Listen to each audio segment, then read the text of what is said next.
नाथरामायणात वर्णन केल्याप्रमाणे भगवंताच्या म्हणजे श्री गजाननाच्या प्रत्येक अवयवाचं अत्यंत सविस्तर असं नाथांनी वर्णन केलं आहे. त्याच्यामध्ये ते असं म्हणतात की गजाननाचं नाक मोठं आहे. कशासाठी? तर तो सर्वांचा स्वामी आहे. तो निरपेक्ष असला पाहिजे, त्याचा कारभार स्वच्छ असला पाहिजे. आणि म्हणून याला जोडून ज्ञानेश्वरीमध्ये आमची माऊली असं म्हणते, जे तुझ्या विखी मूढ तया लागी तू वक्रतुंड, ज्ञानी आसी तरी अखंड उजूची आहासी. याचबरोबर या आमच्या विनायकाचं वाहन उंदीर आहे. उंदीर म्हटलं की आपल्याला दिसतं ते वेगवेगळ्या वस्तू कुरतडणं, त्याचा नाश करणं. महाराज असं म्हणतात की अशी जी दुर्बुद्धी असणारा उंदीर त्याचं तो प्रतीक आहे. म्हणून महाराज म्हणजे तुकाराम महाराज असं म्हणतात, दुर्बुद्धी ते मना कदा नुपजो नारायणा. आणि मग असं जर दुर्बुद्धी मनाला घडायची नसेल तर त्याच्यावर आरूढ व्हावं लागतं. याचं प्रतीक म्हणून बुद्धिमंतांचा बुद्धी देणारा असा तो गजानन. आणि मग कदानुपजो नारायणा म्हणजे ते अखंड नारायणाचं चिंतन जर आपल्या सर्वांकडून व्हावं असं वाटत असेल, असं जर घडावं वाटत असेल, तर त्या गजाननाची आराधना विविध कलांमधून, कौशल्यांमधून आणि विविध प्रकारे ज्याला ज्याला जसं जसा भाव त्याच्यामध्ये निर्माण होतो तसा तसा तो आपल्या भावानुसार, भक्तीनुसार करतच असतो. या सगळ्यामध्ये, सर्व कलांमध्ये, कलियुगामध्ये महत्त्वाची असलेली जी आराधना आहे ती कोणती? कृते यध्यायतो विष्णुं त्रेतायाम यजतो मखैहि द्वापारे परिचयानाम कलौतत हरिकीर्तनात. म्हणजे भागवतात वर्णन केल्याप्रमाणे कलियुगामध्ये हरिकीर्तनातून या भगवंताची आराधना लवकर प्राप्त होते, भगवंताची त्यातून प्राप्ती होते, फलप्राप्ती देणारी आहे. आणि अशा कीर्तनाचा प्रचार, प्रसार, अभ्यास करणारे आजचे युवा कीर्तनकार, बहुआयामी असे युवा कीर्तनकार लक्ष्मीप्रसाद शंकरराव कुलकर्णी यांचं आपण स्वागत करत असताना त्यांचा मी थोडक्यात परिचय करून देते, कारण आपल्याला त्यांचं अत्यंत मधुर, रसाळ आणि श्रवणीय असं कीर्तन ऐकायचं आहे. सध्या त्यांचं संस्कृतमधील पदव्युत्तर शिक्षण सुरू आहे. MA संस्कृत असं त्यांचं अध्ययन सुरू आहे. राष्ट्रसंत स्वामी गोविंददेवगिरीजी महाराज यांचा अनुग्रह प्राप्त असलेले असे आजचे आपले कीर्तनकार बुवा आहेत. बालवयापासून कीर्तनाची आवड आहे. वयाच्या साधारण 11व्या-12व्या वर्षापासून कीर्तन करायला प्रारंभ केलेला आहे. आणि त्याच वेळेला बालकीर्तन रत्न असा पुरस्कार बुवांना मिळालेला आहे. कीर्तनाचं त्यांचं शिक्षण आदरणीय श्री योगेश महाराज साळेगावकर यांच्याकडं, त्याचबरोबर स्वामी गोविंद देवगिरीजी रामदासी कीर्तनकुल सेलू जिल्हा परभणी या ठिकाणी चालू आहे. हरिकीर्तनोत्तेजक सभा पुणे यांच्याकडून बुवांना युवा कीर्तनकार असा पुरस्कार प्राप्त झालेला आहे.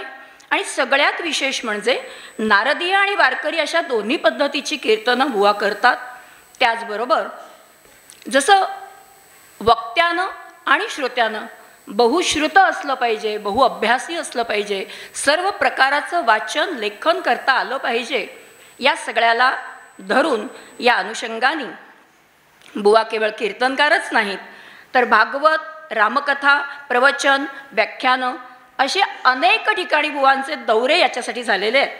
किती? तर ते सांगत बसले तर किमान 35 मिनटं किंवा 3.5 तास मी घेऊ शकते. तेवढे न घेता थोडक्यात सांगते. महाराष्ट्र, उत्तराखंड, तेलंगणा, आंध्र प्रदेश, कर्नाटक, गुजरात, गोवा अशा विविध ठिकाणी महाराष्ट्र आणि महाराष्ट्राच्या बाहेर 350पेक्षा अधिक कीर्तन, प्रवचन, व्याख्यानांचे एवढ्या लहान वयात बुवांचे कार्यक्रम झालेले आहेत, सेवा झालेली आहे. आणि या सगळ्याच्या बरोबरीनं आपल्या सगळ्यांच्या आवडीची माध्यमं म्हणजेच झी टॉकीज, प्रवाह पिक्चर, झी मराठी इत्यादी विविध वाहिनींवरून विविध कार्यक्रमातून कीर्तन घराघरापर्यंत पोचलेलं आहे. कीर्तनही पोचलंय, बुवाही पोचलेत, सर्व संतांचे विचार त्यानिमित्तानं पोचलेत. संगीत, त्याचबरोबर संगीत नाटक, हिंदी नाटक अशा विविध प्रकारच्या कलांमध्ये सुद्धा बुवांनी त्या ठिकाणी भूमिका केलेल्या आहेत. संगीत मत्स्यगंधामध्ये पराशराची भूमिका केलेली आहे. याचबरोबरीनं बुवा स्वतः कवितासुद्धा करतात. म्हणून कविमनाचे गायक, कलाकार, व्याख्याते, प्रवचनकार, कीर्तनकार, षड्गुण ऐश्वर्य संपन्न एक भगवंताची जाण असं तुकाराम महाराजांनी म्हणून घेतल्याप्रमाणे, म्हणून ठेवल्याप्रमाणे आजचे बुवा आपल्याला या ठिकाणी कीर्तनासाठी आपण सगळेजण उत्सुक आहोत त्यांचं कीर्तन ऐकण्यासाठी.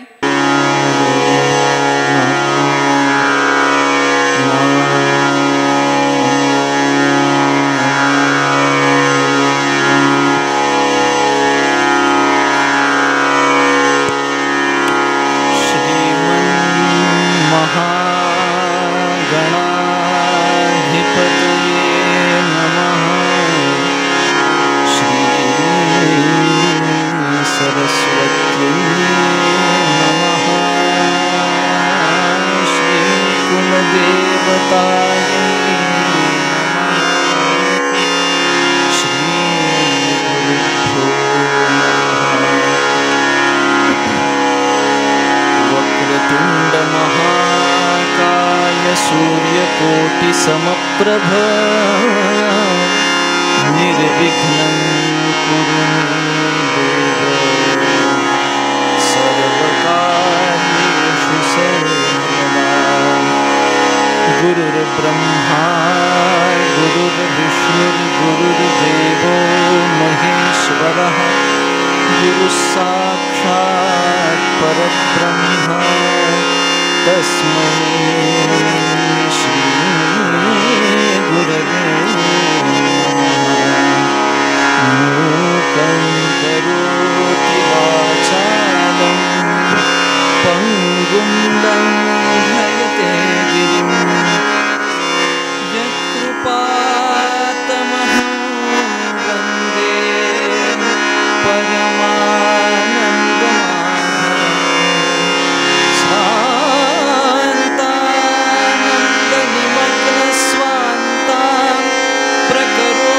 संततं कृपया यदुनन्दन सुखवाणी वाणी वीणा न सत्कराम्भोजा अवधूत चिंतन श्री गणपती बाप्पा.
शरणागत दीना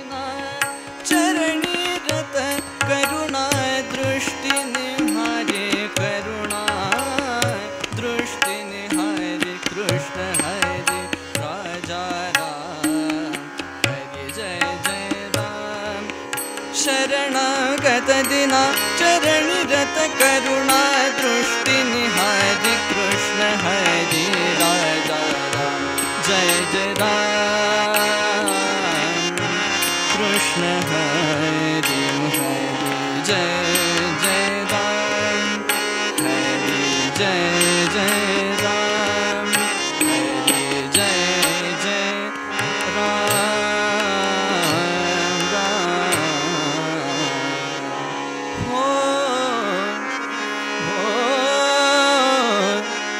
कृष्णा तिरीच्या बसणाऱ्या ये रे कृष्णा तिरीच्या बसणाऱ्या ये कृष्णा तिरीच्या बसणाऱ्या ये कृष्णा तिरीच्या बसणाऱ्या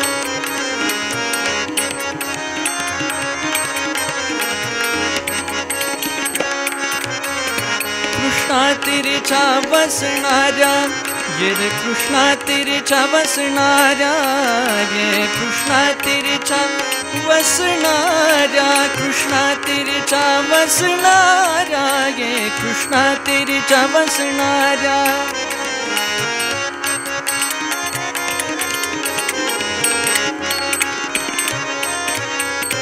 औदुंबरी बसणाऱ्या औदुंबरी बसणाऱ्या औदुंबरी बसणाऱ्या ये रे औदुंबरी औदुंबरी औदुंबरी बसणाऱ्या ये कृष्णा तिरीच्या बसणाऱ्या ये रे कृष्णा तिरीच्या बसणाऱ्या ये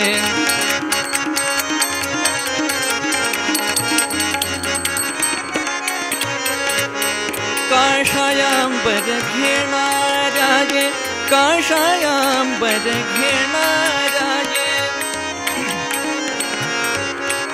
ये रे पायी खडावा घालणाऱ्या पायी खडावा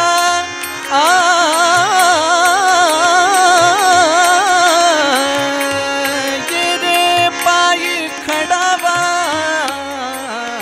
पायी खडावा ये रे पायी खडावा घालणाऱ्या ये भस्मोद्धूलन करणाऱ्या ये भस्मोद्धूलन करणाऱ्या ये दंडक मंडलू घेणाऱ्या ये रे दंडक मंडलू ये रे दंडक मंडलू कमंडलू दंडक मंडलू कमंडलू कमंडलू कमंडलू दंड दंड दंड कमंडलू ये रे दंड कमंडलू घेणाऱ्या ये दंड कमंडलू घेणाऱ्या ये घेणाऱ्या घेणाऱ्या घेणाऱ्या कृष्णा तिरीच्या बसणाऱ्या ये रे कृष्णा तिरीच्या बसणाऱ्या ये कृष्णा तिरीच्या बसणाऱ्या ये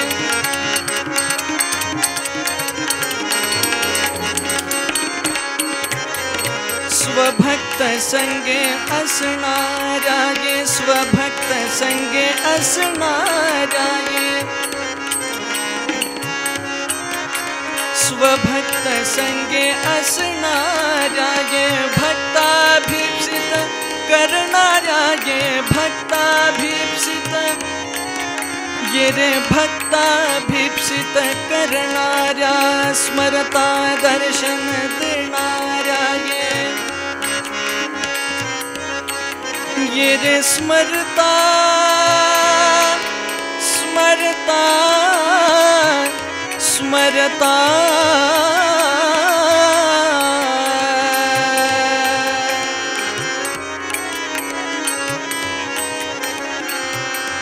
ये रे स्मरता स्मरता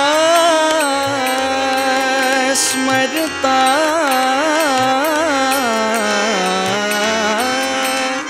स्मरता ये रे स्मरता दर्शन देणाऱ्या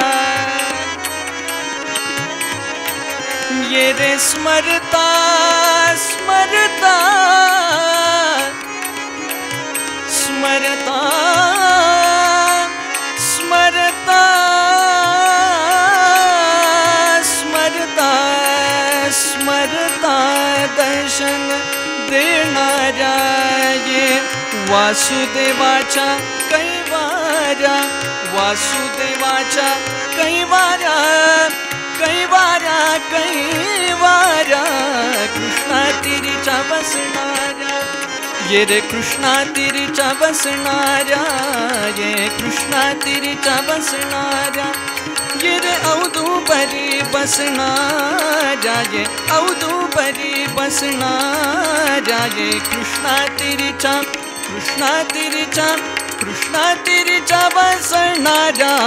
ये कृष्णा तिरीच्या बसणाऱ्या ये रे कृष्णा तिरीच्या बसणाऱ्या ये कृष्णा तिरीच्या बसणाऱ्या ये बसणाऱ्या ये बसणाऱ्या ये बसणाऱ्या दिगंबरा दिगंबरा श्रीपाद वल्लभ दिगंबरा सर्वांनी म्हणायचे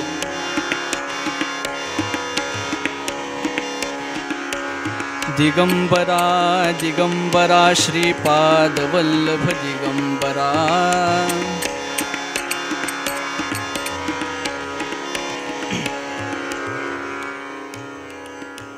असं आहे मी एकटाच आहे तरी पण माझा आवाज तुमच्यापर्यंत येतो की नाही तसं तुम्ही एवढे सगळे मिळून निदान तुमचा आवाज माझ्यापर्यंत तरी येऊ द्या हे नारदीय कीर्तन आहे जोपर्यंत तुमचा आवाज माझ्यापर्यंत येत नाही तोपर्यंत कीर्तनच पुढे जात नाही त्यामुळे असं आहे आपल्या परंपरेमध्ये जगद्गुरु तुकोबारायांनी सांगितलं पिटू भक्तीचा डांगोरा कळी काळासी दरारा तुका म्हणे करा जय जयकार आनंदे कळी काळाला दरारा बसेल अशा प्रकारचा जय जयकार आणि अशा प्रकारचं भजन अशा प्रकारच्या टाळ्या त्या भजनामध्ये हव्यात आणि अशा प्रकारे जे भगवान गणेशांचं स्वाभाविक गुणरत्न आहे असं म्हणू की ते त्यांच्या भजनामध्ये ते त्यांच्या नृत्यामध्ये तल्लीन असतात त्याप्रमाणे अत्यंत उन्मत्त होऊन उन्मत्त हा शब्द मी जाणून बुजून वापरतो कारण व्यावहारिक दशेतली उन्मत्तावस्था वेगळी आणि पारमार्थिक दशेतली उन्मत्तावस्था वेगळी पारमार्थिक दशेतली जी उन्मत्तावस्था आहे ब्रह्मानंदोहम ही जी उन्मत्तावस्था आहे ती गणेशांची आहे आणि ती उन्मत्तावस्था भजन करताना कळी काळाला दरारा पडेल अशा प्रकारचे आपल्यामध्ये यावी अशा पद्धतीने आपण भजन करावं दिगंबरा दिगंबरा श्रीपाद वल्लभ वा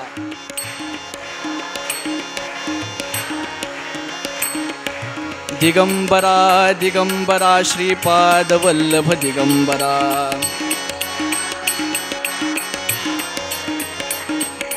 दिगंबरा दिगंबरा श्रीपाद वल्लभ दिगंबरा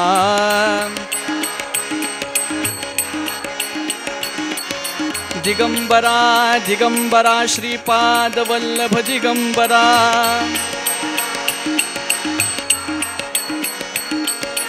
दिगंबरा दिगंबरा श्रीपाद वल्लभ दिगंबरा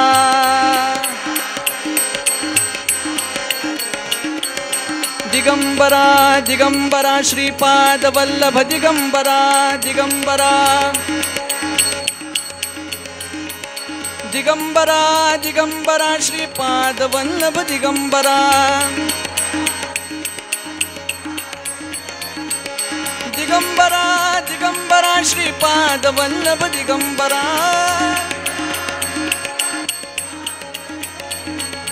दिगंबरा दिगंबरा श्रीपाद वल्लभ दिगंबरा हा दिगंबरा दिगंबरा श्रीपाद वल्लभ दिगंबरा दिगंबरा दिगंबरा श्रीपाद वल्लभ दिगंबरा हा दिगंबरा दिगंबरा श्रीपाद वल्लभ दिगंबरा दिगंबरा दिगंबरा दिगंबरा श्रीपाद वल्लभ दिगंबरा बोला राजाधिराज रामचंद्र भगवान की आर्य सनातन वैदिक हिंदू धर्म की भारत माता की गणपति बाप्पा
सुपुत्र संसारी कुळाचे मंडण सुपुत्र संसारी कुळाचे मंडण वंश उद्धरण हरी भक्त वंश उद्धरण हरी भक्त वंश उद्धरण हरी भक्त भक्त तरे तारी 42 कुळे जयाचे निमुळे जगदुद्धार जयाचे निमुळे जगदुद्धार जयाचे निमुळे जगदुद्धार जगदुद्धार करी सुपुत्र संसारी जगदुद्धार करी सुपुत्र संसारी जगदुद्धार करी जगदुद्धार करी सुपुत्र संसारी येर अनाचारी पाप रूपे येर अनाचारी पाप रूपी हो येर अनाचारी पाप रूपी नर अभागी जाणावे जयासी नेणवे देवराव जयासी नेणवे देवराव जयासी नेणवे देवराव देवराव बोळे ते कोणिया भाव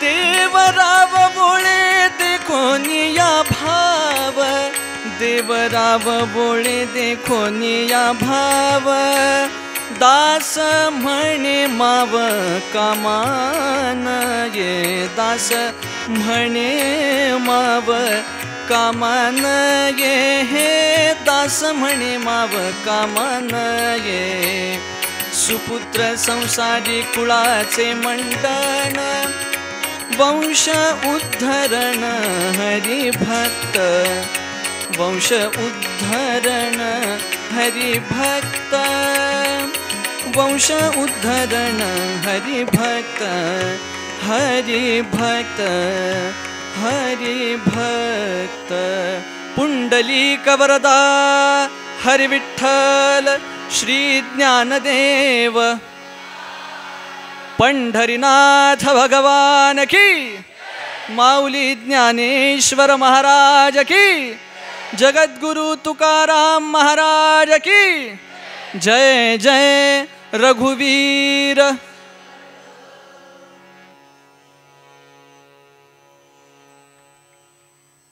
प्रस्तुत सेवेकरिता घेतलेला हा अभंग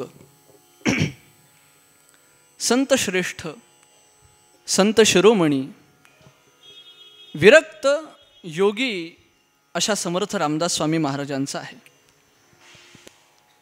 आज काही विशेष निमित्त या कीर्तनाला लाभलेलं आहे. कीर्तनाच्या पूर्वरंगाच्या चिंतनाकडे प्रवृत्त होण्यापूर्वी कीर्तनाच्या नियमाप्रमाणे काही परिहार देणं महत्त्वाचं आहे. तेवढा परिहार देतो. म्हणजे खरं तर मला हेवा वाटतो या सगळ्या विद्यार्थ्यांचा की इथे उभं राहण्यापेक्षा मी तिथे जाऊन बसावं. याचं कारण असं, इतक्या उत्साहाने, इतक्या उल्हासाने आणि इतक्या आनंदाने गणेशोत्सव भक्ती परंपरा वारसा म्हणून साजरी करणाऱ्या अत्यंत दुर्लभ शाळांच्या पैकी ही ज्ञानप्रबोधिनी शाळा आणि त्यांची विद्यार्थी होण्याचं भाग्य या विद्यार्थ्यांना लाभले. खरोखर फार मोठेपणा आहे. हल्ली बाहेरचं वातावरण फार अवघड झालंय. म्हणजे आम्ही आमचं फार मोठं भाग्य समजतो की आम्ही या परंपरेत, या वारशामध्ये, या सगळ्या प्रकरणांच्या मध्ये पडलो. नाही तर आमच्या वयाची पोरं भलतं काय काय करतात बाहेर जाऊन. असतो तो चिंतनाचा विषय नव्हे. पण माझी एक प्रामाणिक भूमिका आपल्याला सांगतो. फार काही कळतं म्हणून कीर्तन करायचं नाही बरं का. मला फार आनंद वाटला. सामर्थ्य आहे चळवळीचे जो जे करील तयाचे, परंतु तेथे भगवंताचे अधिष्ठान पाहिजे. ही उक्ती तरुणांच्या मध्ये प्रवृत्त करून त्या ठिकाणी बसवायची असेल तर त्यासाठी अशा प्रकारची माध्यमं हवीत बरं का. आणि त्या ठिकाणी येऊन माझ्यासारख्या बालकाला कीर्तन सेवा करायला मिळणं हे माझ्याकरिता फार मोठी गोष्ट मी समजतो. पण त्यातही प्रामाणिक भावना अशी की फार काही कळतं म्हणून कीर्तन करायचं नाही. मग माझ्यासारख्या लेकरांनी कीर्तन करण्याचा अट्टहास का करायचा? माझ्यासारख्या बालकांनी कीर्तन करण्याचा आग्रह का धरायचा? तर माझ्या अंतःकरणातली प्रामाणिक भूमिका एवढीच की त्या निमित्ताने का होईना भगवान ज्ञानेश्वर माऊली आणि भगवान गणनाथ यांच्या मांडीवरती लेकरू म्हणून खेळायला मिळतं याच्याकरिता कीर्तन करायचे, बाकी काही नाही. आणि या न्यायानं माऊलींच्या शब्दात आपणा सर्व श्रोत्यांच्या चरणी, लहान मोठे प्रौढ तरुण बाल वृद्ध सगळ्यांच्या चरणी माऊलींच्या शब्दांमध्ये प्रार्थना करतो. प्रभू तुम्ही महेशाची मूर्ती, मी दुबळा अर्चितसे भक्ती, बोल जरी गंगावती तरी स्वीकाराल की. बालक बापाची ताटी रिघे आणि बापा तेची जेवू लागे, मग तोही संतोषलेनी वेगे मुखची ओढवी. एखादं लहान लेकरू आपल्या बापाला घास भरवतं की नाही? आता वास्तविक बापाला खाता येत नसतं का? त्याला खाता येत असतं. पण लहान लेकरू घास भरवतं म्हणून ज्या कौतुकाने ते खातं, त्याप्रमाणे आपणा सर्वांच्या आणि गणरायाच्या चरणी माझ्याकडनं होणारी ही कीर्तन सेवा शांत चित्ताने अत्यंत थोडा वेळ आपला घेतो, मी काही जास्त वेळ घेत नाही, याने ऐकून घ्यावी अशी विनंती करतो. आणि अभंगाकडे आपण प्रवृत्त होऊ. सेवेकरिता घेतलेला हा अभंग समर्थ रामदास स्वामी महाराजांचा. अभंग ऐकताच आपल्याला त्या अभंगाचा भावार्थ कळला असेल, रुचला असेल, पटला असेल.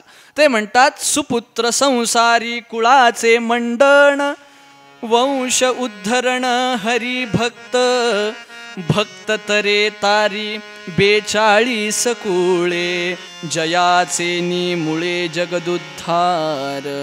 जगदुद्धार करी सुपुत्र संसारी, येर अनाचारी पापरूपी. पापरूपी नर अभागी जाणावे, जयासी नेणवे देवराव. देवराव वोळे देखोनिया भाव, दास म्हणे माव कामानये. सुपुत्र संसारी कुळाचे मंडण, वंश उद्धरण हरिभक्त. जय जय रघुवीर. असं मध्ये मध्ये जय जयकार केला ना की आपणही करीत चला बरं का, म्हणजे जेणेकरून माझी झोप उडते, बाकी काही नाही. जय जय रघुवीर समर्थ. मुद्दा काय? समर्थ रामदास स्वामी अभंगामध्ये म्हणतात, सुपुत्र संसारी कुळाचे मंडण. एखादा सुपुत्र कुळामध्ये जन्माला आला की कुळाचं काय होतं म्हणाले? मंडण होतं. मंडण शब्दाचा अर्थ आपल्याला ठाऊक आहे का? मंडण शब्दाचा अर्थ मंगल असं होतं. मंडण शब्दाचा अर्थ चांगलं असा होतो. मंडण शब्दाचा अर्थ भलं असा होतो. मंडण शब्दाचा अर्थ ज्यामध्ये जीवनाची इति कर्तव्यता आहे त्या भावाला प्रदर्शित करणारा, त्या भावाला आपल्यापर्यंत पोहोचविणारा हा मंडण शब्द आहे. त्याच्या उलट करून पहा, कुपुत्र संसारी कुळाचे. सुपुत्र जन्माला आला की म्हणाले कुळाचं मंगल होतं. असं आहे, आपण जी भगवंताची चरित्र पाहतो, आपण जी भगवंताच्या अवतारांची प्रसंग पाहतो, ही प्रसंग केवळ मनोरंजनाकरिता नाहीत बरं का. आज या परिस्थितीमध्ये, आजच्या काळामध्ये तरुणांनी, न केवळ तरुणांनी, आबालवृद्धांनी भगवंताच्याकडनं अत्यंत चांगला घेण्यासारखा असा गुण कोणता असा जर विचार आला तर त्याचं उत्तर माझ्या तरी मते सुपुत्रत्व असं आहे. ज्या भगवान गणेशांची आपण आराधना या प्रसंगामध्ये करतोय, या उत्सवामध्ये करतोय, ते भगवान गणेश, भगवती पार्वती माता आणि भगवान महादेवांचे किती मोठे सुपुत्र आहेत. आपल्या सर्वांना कथा ठाऊक आहे. ते म्हणे सर्वश्रेष्ठ देव कोण अशी चर्चा झाली, मग स्पर्धा लागली. काय? सगळ्या पृथ्वीला प्रदक्षिणा घालून येईल म्हणे तो सर्वश्रेष्ठ देव. भगवान गणराय म्हणले काही आवश्यकता नाही प्रथ्वीला प्रदक्षिणा घालण्याची. आपल्या मायबापांच्या भोवताली प्रदक्षिणा घातली, पार्वती माता महादेवांच्या भोवताली प्रदक्षिणा घातली. अहो, सगळे लांबून आले आणि भगवान गणेश तिथेच. सगळ्यांनी विचारलं, का रे बाबा तू प्रदक्षिणा नाही का केली? म्हणाले केली. कुठं केली? हे बघा माझ्या आईवडिलांनाच केली म्हणाले प्रदक्षिणा. हाच भाव भगवान ज्ञानेश्वर माऊली आपल्या ज्ञानेश्वरीत व्यक्त करतात. ते म्हणतात, सेवा कशी करावी? सकळ तीर्थांची धुरे, जिये का माता पितरे, तया सेवेसी कीर शरीरे लोण कीजे.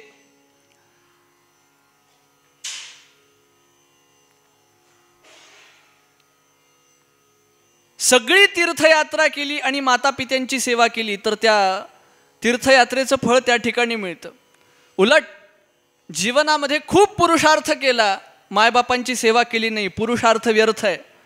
जीवनामध्ये खूप प्रकारच्या तीर्थयात्रा केल्या, मायबापांची सेवा केली नाही, सगळ्या यात्रा व्यर्थ आहेत.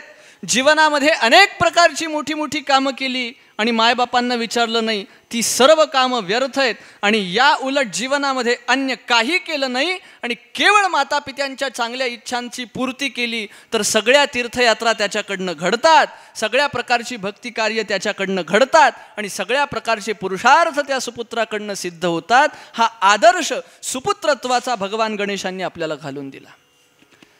आणि ही फार महत्त्वाची गोष्ट आहे. भगवान गणेशांची आराधना कशी करावी?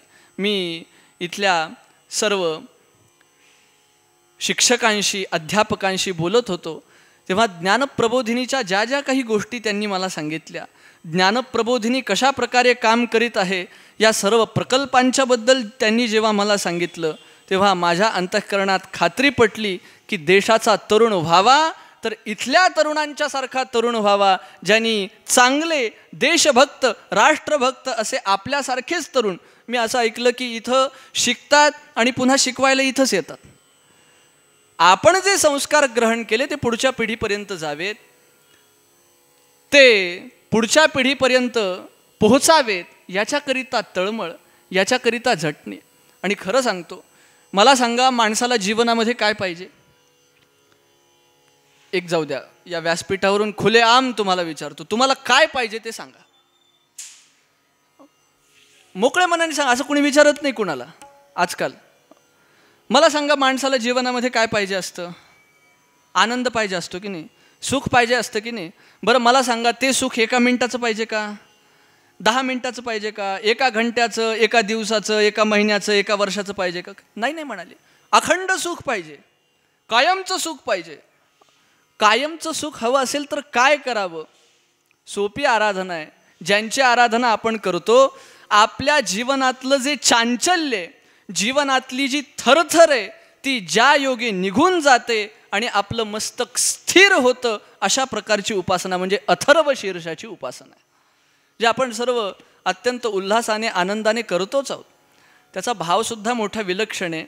मी सगळा भाव सांगत या ठिकाणी बसत नाही, माझ्याकडे वेळ कमी आहे. पण समर्पण भाव कसा असावा, त्यागवृत्ती कशी असावी. आपण जेव्हा व्यावहारिक जीवन जगतो, आपण जेव्हा संसारामध्ये जीवन जगतो, तेव्हा फार अशा गोष्टी आपल्याला चिकटलेल्या असतात. मला ह्यो काय म्हणला, मला त्यो काय म्हणला, मी इथं काय केलं, मी तिथे काय केलं, मला किती पैसा मिळतो, माझे किती बंगले झाले, किती आणखी साड्या आणल्या, किती प्रकारचे दागिने आणले, अलंकार आणले, आणखी पुन्हा गाडगीळ झालं, मग वामन हरी पेठे, आमकं ढम. या सगळ्यात माणूस किती गुंतलेला असतो. बरं, जे सुख, जे समाधान आपल्याला ॲक्च्युली हवंय, ते सुख समाधान आपण करीत असलेल्या प्रपंचातनं आपल्याला प्राप्त होतं का, अशा प्रकारची जिज्ञासा कधी आपण स्वतःला केली आहे? मला सांगा ना. संसार करून कोणी सुखी झालंय का? माझा सांगण्याचा मुद्दा हा वेगळा आहे बरं. मी तूर्त फक्त भूमिका स्पष्ट करतोय. इथे बसलेल्यांनी सर्वांनी सांगा, संसार करून कोणी सुखी झालंय का? स्वार्थाचा संसार करून कोणी सुखी झालं? कोणी सुखी झालेलं नाही महाराज, कोणी सुखी झालेलं नाही. मला सांगा ना, आपल्याला वाटतं महाराज एवढं केलं की आणखी जीवनामध्ये काही करायचं नाही. हे जे असतं ना, ती इच्छा पूर्ण झाली की लगेच दुसरी इच्छा अशी प्रगटच होती, लगेच तिसरी इच्छा अशी प्रगटच होती. मग याचा अर्थ संसार करू नये का? म्हणाली बुवा तुमचं कीर्तन ऐकल्यानंतर सगळ्यांनी संन्यासच घेतला, असं होता उपयोगाचं नाही बरं. म्हणजे त्यातलं मर्म सांगण्याचा मी प्रयत्न करतो. इतक्या सगळ्या अशा गोष्टी, काम, क्रोध, लोभ, मोह, मद, मत्सर, विकार, सगळ्या गोष्टी अशा चिटकलेल्या असतात आपल्याला. सगळ्यांनी आपल्यावरती ताबा मिळवलेला असतो. आपण सांगतो त्याप्रमाणे मन वागत नाही, मन सांगतं त्याप्रमाणे आपण वागतो. गल्लत तिथे होती. मग म्हणाले संसार करायचा की नाही करायचा? संसार करायचा, पण कसा करायचा? श्रीमद भगवद्गीताकारांनी एक सिद्धांत सांगितला, तो सिद्धांत सांगतून पुढे जातो माझ्या विषयाकडे. कसा करायचा? म्हणाले पद्मपत्रमिवांभसा. आणखी सोप्या शब्दात सांगू, मला सांगा, आपण सागर तरून जाण्याकरिता किंवा एखादी नदी उल्लंघून जाण्याकरिता जहाजीतून प्रवास केला असेल ना, होडीतून, नावेतून प्रवास केला असेल ना, सर्वांनी केला असेल. बरं, तो प्रवास सगळा करत असताना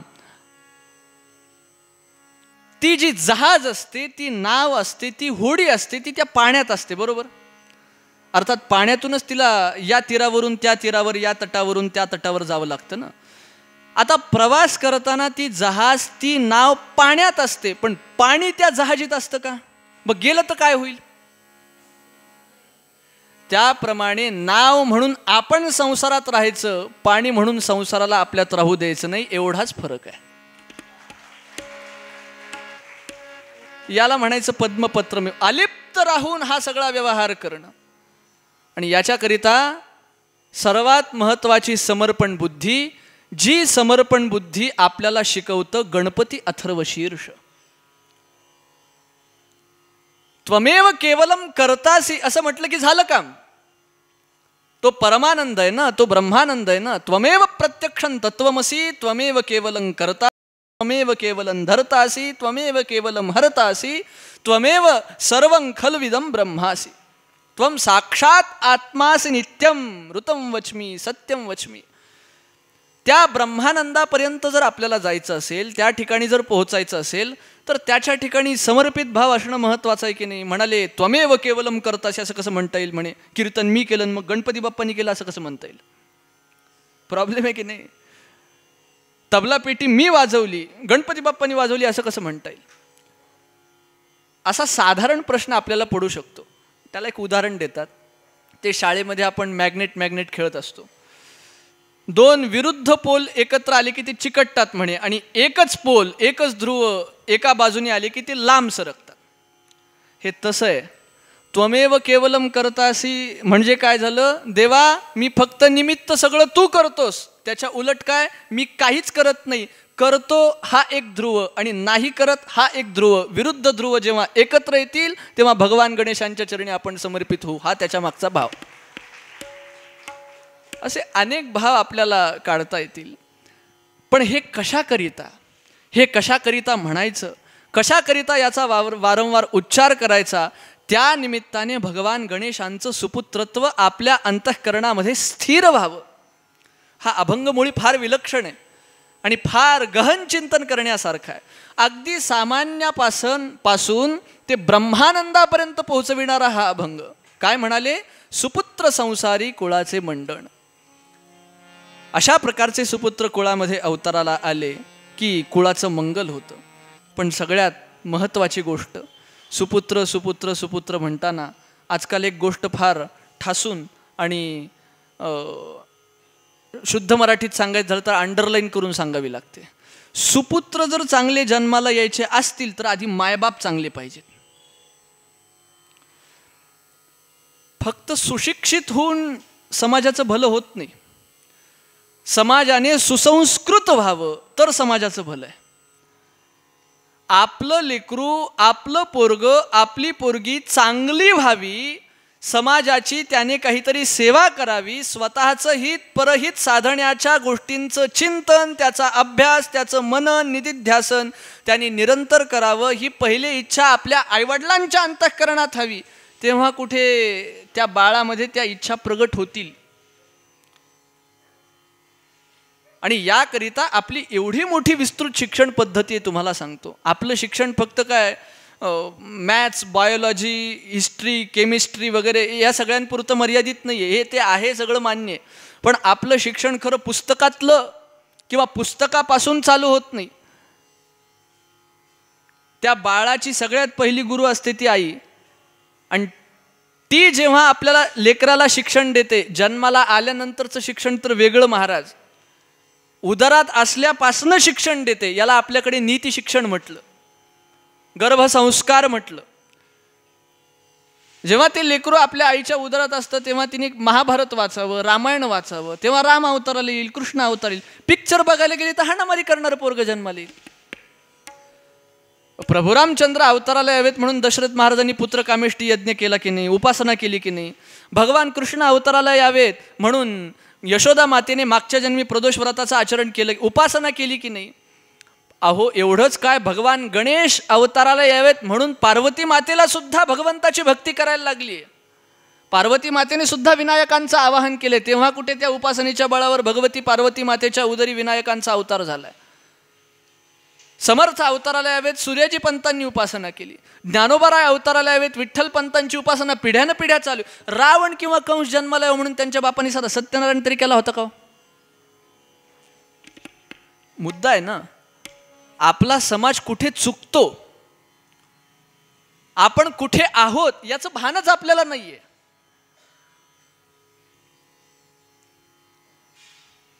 जोपर्यंत आपण आपली उपासना प्रबळ करणार नाही, जोपर्यंत भारतातल्या प्रत्येक पालकांना असं वाटणार नाही की माझा पुत्र शिवाजी महाराजांचा अंश व्हावा, माझा पुत्र प्रभुरामचंद्रांचा अंश व्हावा, अशा प्रकारची धारणा त्यांच्या अंतःकरणामध्ये निर्माण होणार नाही, तोपर्यंत ते संस्कार या सुपुत्रांच्या मध्ये कसे येतील? अहो एवढंच काय, जेव्हा ते लेकरू जन्माला येतं आणि आई त्या बाळाला दूध पाजते तेव्हा ते दूध सुद्धा त्या बालकावर संस्कार करतं बरं का. ते दूध सुद्धा त्या बालकावरती संस्कार करतं. आईच्या हृदयात असतं ते बालकाच्या हृदयात उतरतं. ये हृदयीचे ते हृदय. त्या वाघिणीच्या जिजामातेच्या हृदयात होतं माझ्या छाव्याने हिंदवी स्वराज्य स्थापन करावं, आणि छत्रपती शिवाजी महाराज नावाच्या छाव्याने ते दूध पिलं आणि हिंदवी स्वराज्य स्थापन केलं. का? कारण ये हृदयीचे ते हृदय, त्या दुधाचा तो परिणाम होता. आणि दुसरी गोष्ट, जेव्हा प्रेमाने ती आई त्या बालकाला दूध पाजते तेव्हा ते बालक त्या आईला आणि आई त्या बालकाला कधीच विसरत नाही बरं का. दोघांचं एकूणमेकावर एवढं प्रेम वृद्धिंगत होतं, एवढं प्रेम वृद्धिंगत होतं, एवढं प्रेम वृद्धिंगत होतं की आयुष्यभर ते एकमेकाला कधी विसरू शकत नाहीत. आजकालचा जो फार मोठा प्रश्न आहे ना तो वृद्धाश्रम, हा वृद्धाश्रमाचा प्रश्नच उद्भवत नाही. पण हल्लीची आई, मम्मी म्हणूया, मम्मी बरं वाटतं, मॉम, डॅडा, ते काय शब्द कुठून आणले ते सुद्धा कळत नाही राव. मग तिला काही आपल्या लेकराला दूध पाजायला वेळ नसतो. मग ती काय करते, एका बाटलीत छान दूध भरते, बाळाच्या तोंडाला लावते आणि निघते बाहेर.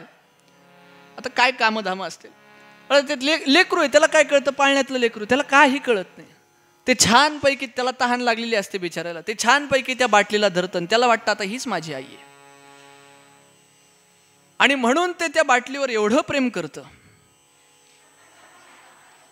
एवढं प्रेम करतं, एवढं प्रेम करतं की आयुष्यभर ते त्या बाटलीला कधीच विसरत नाही, फक्त त्यातलं रसायन मात्र बदलतं. या मूलभूत गोष्टी येतो. जोपर्यंत आपण आपल्या बालकांना संस्कार देण्याकरिता सक्षम होणार नाहीत तोपर्यंत सुपुत्र जन्माला येतील की नाही हा प्रश्न आहे.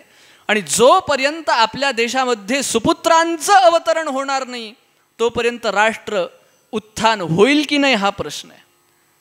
पदोपदी आपल्या संस्कृतीची ओळख, पदोपदी आपल्या स्वधर्माची ओळख ही पालकांनी सुपुत्रांना करवून दिली पाहिजे, पालकांनी आपल्या कन्यांना करवून दिली पाहिजे.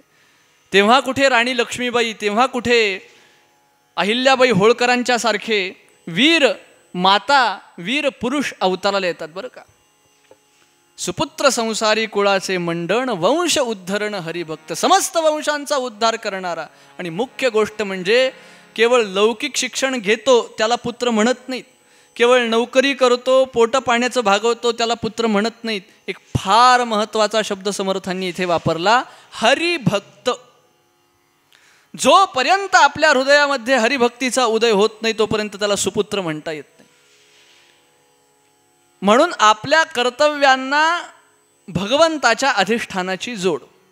आपण पहा ना, प्रत्येक महापुरुष पहा, प्रत्येक महापुरुष, छत्रपती शिवाजी महाराज, अहो युद्धाला जरी जायचे तरी पण त्यांच्याकडे स्फटिकाचं शिवलिंग होतं, नित्य त्याची पूजा ते करायचे.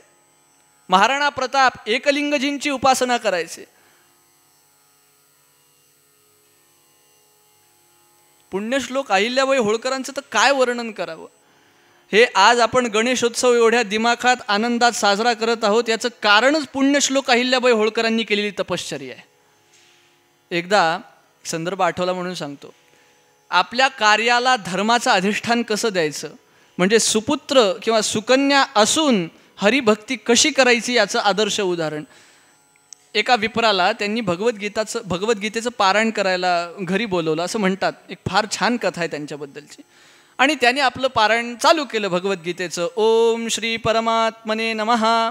अथ प्रथमोऽध्यायः.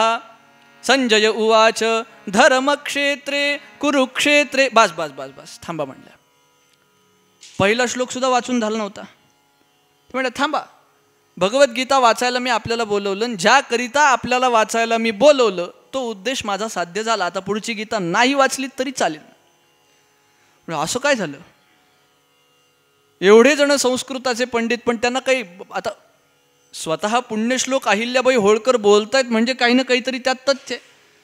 त्याने एवढंच वाचलं होतं, धर्मक्षेत्रे कुरुक्षेत्रे. म्हणाले काय उपदेश मिळाला, काय तुम्हाला गीतेच्या मधनं मिळालं. त्या म्हणाल्या काय मिळालं खरं सांगू, धर्मक्षेत्रे कुरुक्षेत्रे. भगवंताने जो उपदेश द्यायचा तो दिला. काय उपदेश, क्षेत्रे क्षेत्रे धर्मम कुरु. क्षेत्राक्षेत्रावरती जाऊन धर्माची स्थापना करा, हाच गीतेचा उपदेश आहे. इतकं शॉर्टली त्यांनी ग्रहण केलं. याला म्हणायचं कर्तव्यासोबत भगवंताची भक्ती.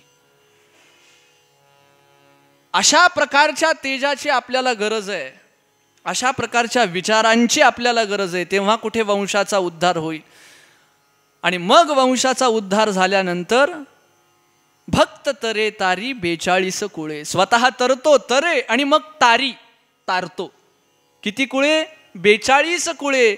जयाचेनीमुळे जगदुद्धार, ज्याच्यामुळे जगाचा उद्धार होतो. जगदुद्धार करी सुपुत्र संसारी. येर अनाचारी पापरूपी. जगाचा उद्धार करणारे सुपुत्र असतात. म्हणाले येर अनाचारी पापरूपी. इतर सगळे पापरूपी असतात. सुपुत्र विरुद्ध कुपुत्र असंच ते गणित आहे. पण खरं सांगू, सुपुत्र असे असतात ना की ज्यांच्या अंतःकरणामध्ये पापाचा लवलेश सुद्धा नाही. आजच्या तरुणांकरिता फार आदर्श प्रस्थापित करेल अशी छत्रपती शिवाजी महाराजांच्या जीवनातली कथा. अहो कितीही विकार माझ्यासमोर उभे राहू द्यात, कितीही संकट, कितीही प्रलोभन माझ्यासमोर उभे राहू द्यात, पण चळणार नाही, ढळणार नाही आणि माझ्या ध्येयापासून टळणार नाही, अशा प्रकारची जी मनोवृत्ती असते, अशा प्रकारची जी निश्चयाची वृत्ती असते, ती सुपुत्रत्वाला प्राप्त करून देण्याला कारणीभूत ठरते. कल्याणचा खजिना आबाजी सोनदेवांनी लुटला आणि त्या ठिकाणच्या किल्लेदाराची सून त्यांनी पळवून आणली. काय काय वर्णन आहे तिचं. नैसर्गिक सुंदरतेने युवती जी नटली होती, नैसर्गिक सुंदरतेने युवती जी नटली होती, नैसर्गिक सुंदरतेने युवती जी नटली होती.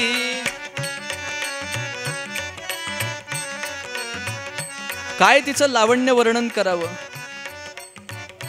आजकालच्या जेवढ्या सुंदरी आहेत त्या सर्व सुंदरींचं सौंदर्य त्या फेअर अँड लवली आणि ब्युटी क्रीम्समध्ये उगाळून जरी त्याचा अख्खा थर तोंडावरती फासला तरी पण तिच्या सौंदर्याच्या कणाची सुद्धा बरोबरी करता येणार नाही, एवढं ते सौंदर्य म्हणाले. नैसर्गिक सुंदरतेने युवती जी नटली होती, लावण्य रसाची सीमा तदवदनी झळकत होती, लावण्य रसाची सीमा तदवदनी झळकत होती. भूलोक बघाया खाली जरी परी उतरली होती, संयमी वृत्ती ही लोल होवोनी न धरी तोल, ऐसे तद्रूप अमोल परमावधी विधी सुकृताची, कल्याणी कल्याणाची.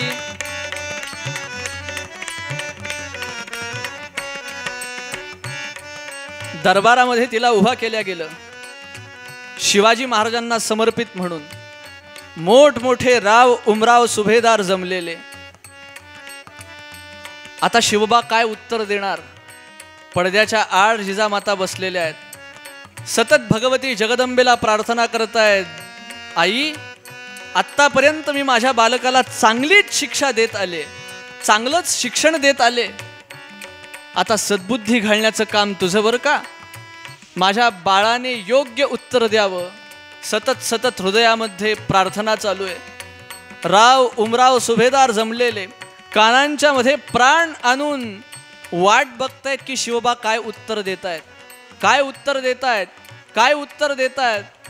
आणि तोच हा पराक्रमी वीर शूर चारित्र्य संपन्न राजा उत्तरला. काय म्हणतात छत्रपती शिवाजी महाराज.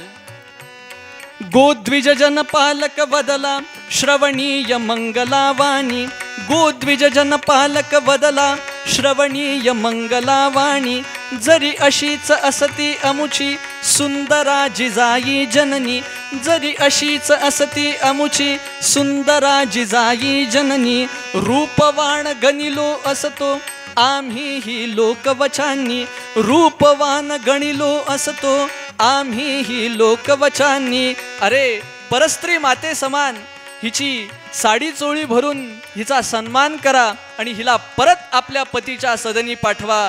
हीच आमच्या रामाची संस्कृती आहे, हीच आमच्या कृष्णाची संस्कृती आहे, हीच आमच्या सर्व परंपरेची संस्कृती आहे आणि ती परंपरा सोडून एकही चुकीचं पाऊल मी उचलणार नाही. हा शब्द जेव्हा छत्रपती शिवाजी महाराजांचा ऐकला मात्र सर्वांच्या माना गौरवाने स्वाभिमानाने फुलल्या, प्रफुल्लित झाल्या. सर्वांच्या चेहऱ्यावरती हास्य उमललं आणि स्वतःला ते सर्वजण भाग्यवान समजू लागले की अशा प्रकारचा राजा आम्हाला प्राप्त झाला.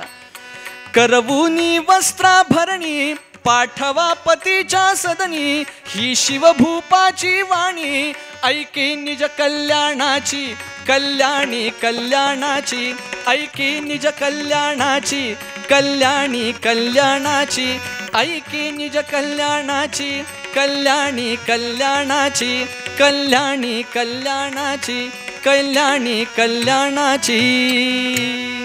छत्रपती शिवाजी महाराज की.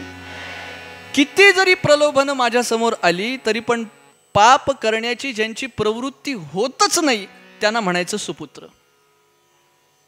आणि हे केव्हा होतं जेव्हा आईवडिलांच्या चांगल्या इच्छा पूर्ण करण्याची वृत्ती मनामध्ये येते. एक छोटीशी व्याख्या सांगतो पूर्वरंगात थांबतो. पुत्र पुत्र कोणाला म्हणावं? जो आईवडिलांच्या चांगल्या इच्छा पूर्ण करतो त्याला म्हणायचं पुत्र. आणि कुपुत्र कुणाला म्हणावं? म्हणाले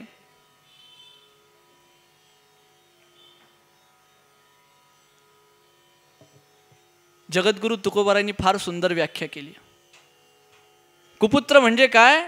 ज्याला माय आणि बाप आवडत नाहीत त्यालाच कुपुत्र म्हणावं. किती जरी पंढरपूरच्या वाऱ्या केल्या तरी पण मला सांगा ना, तो पंढरपूरचा पांडुरंग परमात्मा कर कटेवरती ठेवून विटेवरती भक्तांना आशीर्वाद द्यायला उभा राहिला, याचं कारणच पुंडलिकाने केलेली आईवडिलांची भक्ती आहे.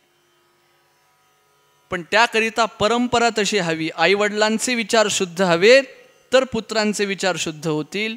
पुत्रांचे विचार शुद्ध झाले तर समाजाचे विचार शुद्ध होतील. समाजाचे विचार शुद्ध झाले तर राष्ट्राचे विचार शुद्ध होतील. त्याकरिता त्यागाची भावना असावी. अरे पुत्र कसं असावं? आपण आपल्या आईचे सुपुत्र तर होतोच, पण खरा आणि अत्यंत पराकुट चांगला सुपुत्र कोणाला म्हणावं? तर आईची सेवा करतो तर आहेच आहे निशंक, पण त्या आईपेक्षा सुद्धा एक मोठी आई आहे. जो त्या भारत मातेची सेवा करतो ना, त्याला खरा सुपुत्र म्हणावं. आणि तो त्याग अंतःकरणामध्ये येणं महत्वाचं आहे. अहो, कधीतरी सैनिकांच्या सारखी समर्पणाची बुद्धी आपली असावी. सैनिकांची भूमिका काय असते हो? एक कवी आहेत, त्यांनी फार सुंदर वर्णन केलं. ते म्हणतात, दुनिया में मिल जाएंगे आशिक कई, पर वतन जैसा खूबसूरत सनम नहीं होगा. सैनिकांना जर विचारलं ना त्यांचं स्वगत, तर ते काय सांगतील? दुनिया में मिल जाएंगे आशिक कई, पर वतन जैसा खूबसूरत सनम नहीं होगा. नोटों में लपेट कर सोनों में समेट कर मरे हैं कई, पर तिरंगे जैसा खूबसूरत कफन नहीं होगा. पर तिरंगे जैसा खूबसूरत कफन नहीं होगा. हे डेडिकेशन, ही समर्पण बुद्धी ज्यांच्या अंतःकरणामध्ये आहे त्यांना खरं सुपुत्र म्हणावं. पुण्य करण्यासोबत पाप करणाऱ्यांचं जे निर्दळन करण्याचा विचार करतात त्यांना खरं सुपुत्र म्हणावं. वास्तविक आपण भगवान गणेशांचं चरित्र पाहतो. नरांतक देवांतक यांचा अंत करण्याकरिता भगवान अवताराला आले. त्याप्रमाणे सिंदुरासुराचा वध करण्याकरिता सुद्धा नरांतक देवांतक यांचा वध करण्याकरिता भगवान अवताराला आले. त्याप्रमाणे सिंधुरासुराचं निर्दळन करण्याकरिता सुद्धा भगवान गणेश पार्वती मातेच्या सांगण्यावरून अवताराला आले. जेव्हा जेव्हा अशा प्रकारच्या दुर्वृत्ती वाढतात त्यांना समूळ नष्ट कसं करावं, हे राष्ट्रचिंतन जो करतो त्याला खरं सुपुत्र म्हणावं. आणि तो विनायकाचा, तो भगवान गणेशांचा आदर्श आहे. तो भगवान गणपतींचा आदर्श आहे. सिंधुरासुराचा वध करण्याकरिता भगवान गणेशांचा अवतार झाला. आणि आपण सुपुत्र असं व्हावं, या सीमेवरच्या सैनिकांच्या सारखं कलियुगातले जे सिंधुरासूर माजले त्यांना ऑपरेशन सिंदूर करून त्यांचं निर्दळन करण्याची ताकद, ती धमक आपल्यामध्ये पाहिजे. अशा प्रकारचं राष्ट्रचिंतन, आत्मचिंतन, स्वोद्धार, समाजोद्धार आणि जगदुद्धार हा चढता आलेख ज्याच्या जीवनामध्ये आहे, ही चांगली वृत्ती ज्याची वाढत जाते तो खऱ्या सुपुत्रत्वाला प्राप्त होतो. हेच या अभंगाच्या मागचं चिंतन आहे.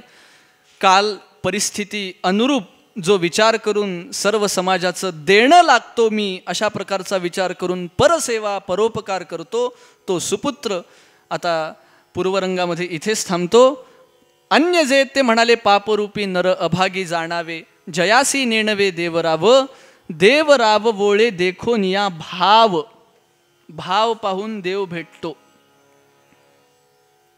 मनात भाव नाही आणि नुसतंच आपलं चाललंय, याला काही अर्थ नाही. ते आपण सगळ्यांनी कविता, मनी नागी भाव म्हणे देवा मला पाव, आता म्हणत नाही मी, मला वेळ नाही. पण भाव नसल्यावर कसं जमल? दास म्हणे माव कामा नाही. माव, माव शब्दाचा अर्थ माया. हे संस्कृतवाले फार छान सांगतात. माव म्हणजे माया. माया म्हणजे काय?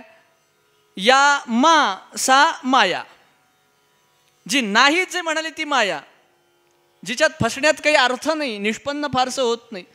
त्या मायेमध्ये प्रलोभनांच्या मध्ये न फसता भगवान गणेशांच्या चरणी आपली अखंड अशी सदाकार वृत्ती राहावी. एक मगाशी सांगण्याचा मुद्दा राहिला. बरेच जण म्हणतात म्हणे भगवान गणेशाला 21च दुर्वा का व्हाव्यात, 21च मोदक का व्हावेत, अशा प्रकारचं भरपूर ठिकाणी आहे. मग काय त्याचं चिंतन काय, तर आपण भगवान गणेशांना 21 दुर्वा अर्पण करून त्यांचं पूजन करतो, त्यांना नमस्कार करतो. 21च का, तर त्याचं कारण असं आहे की आपल्याला जे दुःख आहे ते दुःख कुठून उत्पन्न होतं मला सांगा? षड्विकारांच्या मधनं. षड्विकार कोणते?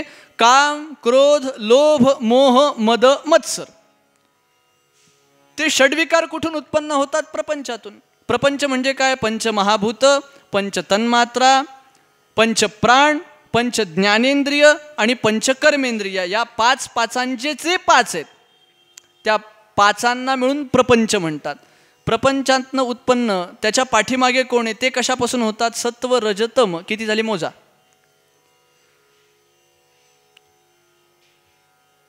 6 आणि 5 11, 11 आणि 3 14. त्रिगुणात्मिका ही सर्व प्रकृती आहे. आणि त्याच्या मागे सुद्धा, त्या त्रिगुणांच्या मागे आणखी काय म्हणाले? क्षमा करा, असं आहे, प्रपंचातनं हे सर्व उत्पन्न होतं. त्या प्रपंचाच्या मागे सुद्धा अंतःकरण चतुष्टय असतं. मन, बुद्धी, चित्त, अहंकार, हे सगळे मिळून झाले 15. त्याच्या मागे सुद्धा काय तर म्हणाले? त्रिगुण आहेत, सत्व, रज, तम. त्याच्या मागे सुद्धा काय म्हणाले? द्वैत आहे. 15 आणि 3 18. द्वैत म्हणजे 2, मी आणि देव हे वेगळं. हे जेव्हा वेगळं येतं ना तेव्हा दुःख येतं. आणि त्या द्वैताच्या सुद्धा पाठीमागे काय तर म्हणाले? अद्वैत. षड्विकार, प्रपंच, अंतःकरण चतुष्टय, त्रिगुण, द्वैत आणि अद्वैत, हे सर्व मिळून 21. पण या 21 अन्य जे 20 आहेत ते दुःखाला कारणीभूत आहेत. आणि अद्वैत हे एकतत्व ज्या ठिकाणी येते सुखाला कारणीभूत आहे.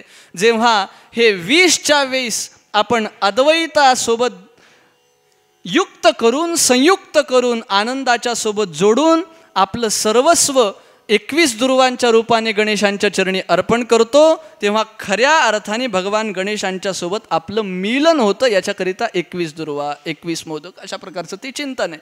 त्यामुळे अशी भक्ती करून, हरिभक्ती करून, परोपकार करून आपण सुपुत्रत्व मिळवावं, हा त्या पाठीमागचा उद्देश. हेच समर्थ रामदास स्वामी पूर्वरंगाच्या अभंगामध्ये सांगतात. सुपुत्र संसारी कुळाचे मंडण, सुपुत्र संसारी कुळाचे मंडण, सुपुत्र संसारी कुळाचे मंडण.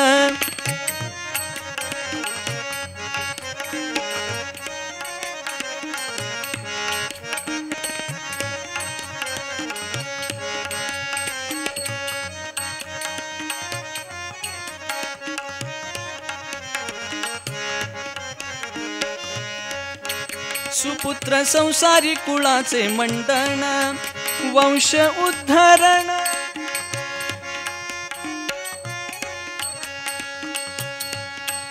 वंश उद्धरण हरी भक्त, वंश उद्धरण हरी भक्त. भक्त तरे तारी 42 कुळे, भक्त तरे तारी 42 कुळे, भक्त तरे तारी 42 कुळे. जयाचे निमुळे जगदुद्धार, जयाचे निमुळे जगदुद्धार. सुपुत्र संसारी कुळाचे मंडण, सुपुत्र संसारी कुळाचे मंडण, सुपुत्र संसारी कुळाचे मंडण, कुळाचे मंडण, कुळाचे मंडण. पंढरीनाथ भगवान की.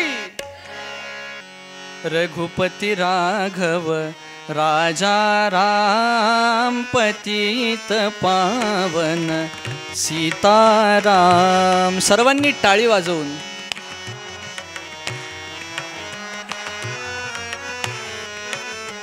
वा वा. रघुपती राघव राजा राम, पतित पावन सीताराम.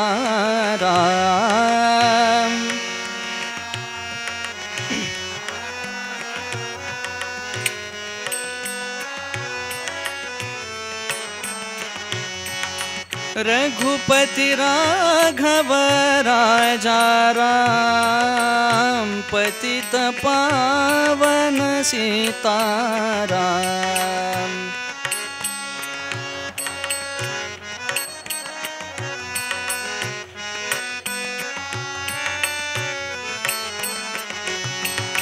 रघुपति राघव राजा राम पतित पावन सीताराम।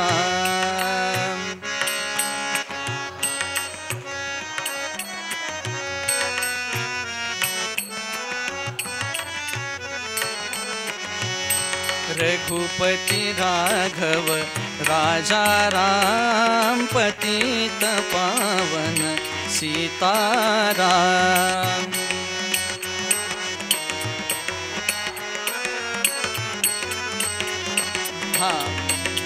वाह। रघुपति राघव राजा राम पतित पावन सीताराम। रघुपति राघव राजा राम पतित पावन सीताराम। रघुपति राघव राजा राम पतित पावन सीताराम।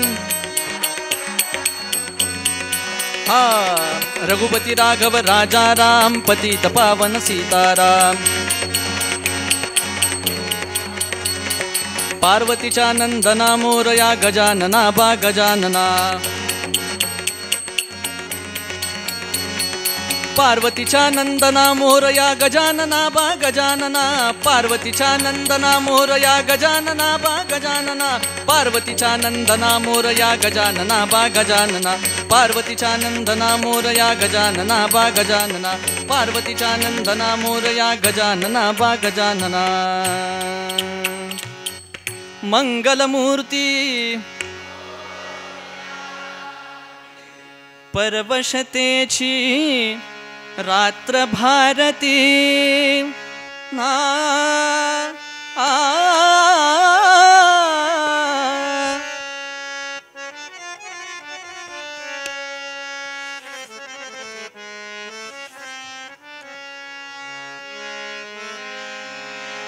परवशतेची रात्र भारती। परवशतेची रात्र भारती दुःखाचा अंधार कोण हो सूर्य आता होणार। कोण हो सूर्य आता होणार।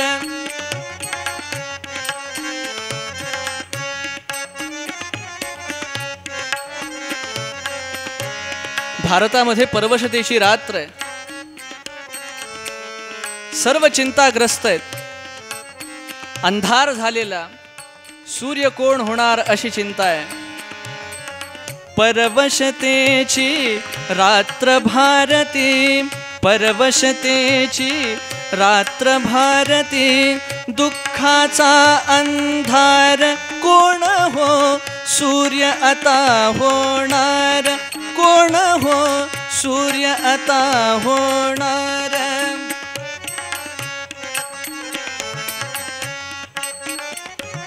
वा। स्वातंत्र्याची सुवासिनी उषा भारतीकडे येई। स्वातंत्र्याची सुवासिनी उषा भारतीकडे येई। ते धवा धीर तिला ती देई। ते धवा धीर तिला ती देई।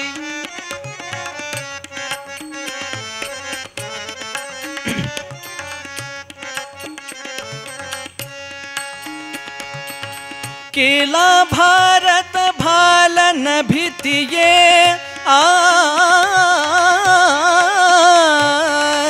केला भारत भालन भीतिये।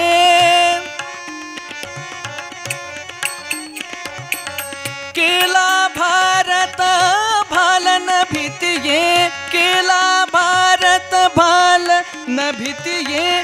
टिळक भास्करोदय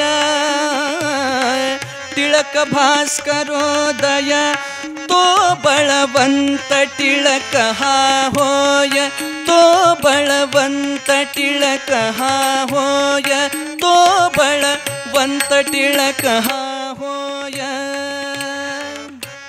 परवशतेची रात्र आणि तेव्हा उषा म्हणजे प्रभात सकाळ, तिला फार चिंता लागली आणि ती भारत मातेकडे आली आणि भारत मातेला तिने धीर दिला.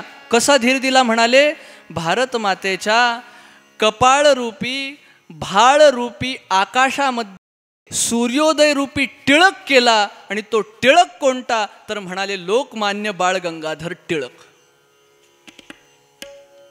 काय उदात्त कल्पना आहे कवींची सुद्धा. बालपणापासूनच अत्यंत तीक्ष्ण बुद्धीचे, तल्लख बुद्धीचे. यांचे वडील सुद्धा फार विद्वान बरं का. त्यांनी त्रिकोणामिती नावाचा ग्रंथ लिहिलेला आहे. गणिताचे महद्विद्वद्वरेण्य ज्याला आपण म्हणतो. आणि तो सगळा वारसा यांच्याकडे आलेला. लहानपणापासूनच भक्तीची परंपरा घरामध्ये. आजोबा घेऊन बसायचे आणि संस्कृत श्लोक शिकवायचे. बरं, तो पाठ सुद्धा एवढ्या लवकर करायचा. अगदी 1-2 वर्षात लघुसिद्धांत कौमुदी, तर्कसंग्रह, त्यानंतर अमरकोश असे सगळे ग्रंथ सोडवले, पाठ केले, त्याच्यावरती चिंतन केलं, मंथन केलं, विचार केला, सगळ्या गोष्टी. आणि शाळेमध्ये सुद्धा असाच कणखर होता बाळ गंगाधर टिळक. आता ती कथा सर्वांना माहिती. मी शेंगा खाल्ल्या नाहीत, मी टरपलं उचलणार नाही वगैरे वगैरे, सगळं सगळ्यांना माहिती. पण काही काही जण त्याचा फार विपर्यास करतात.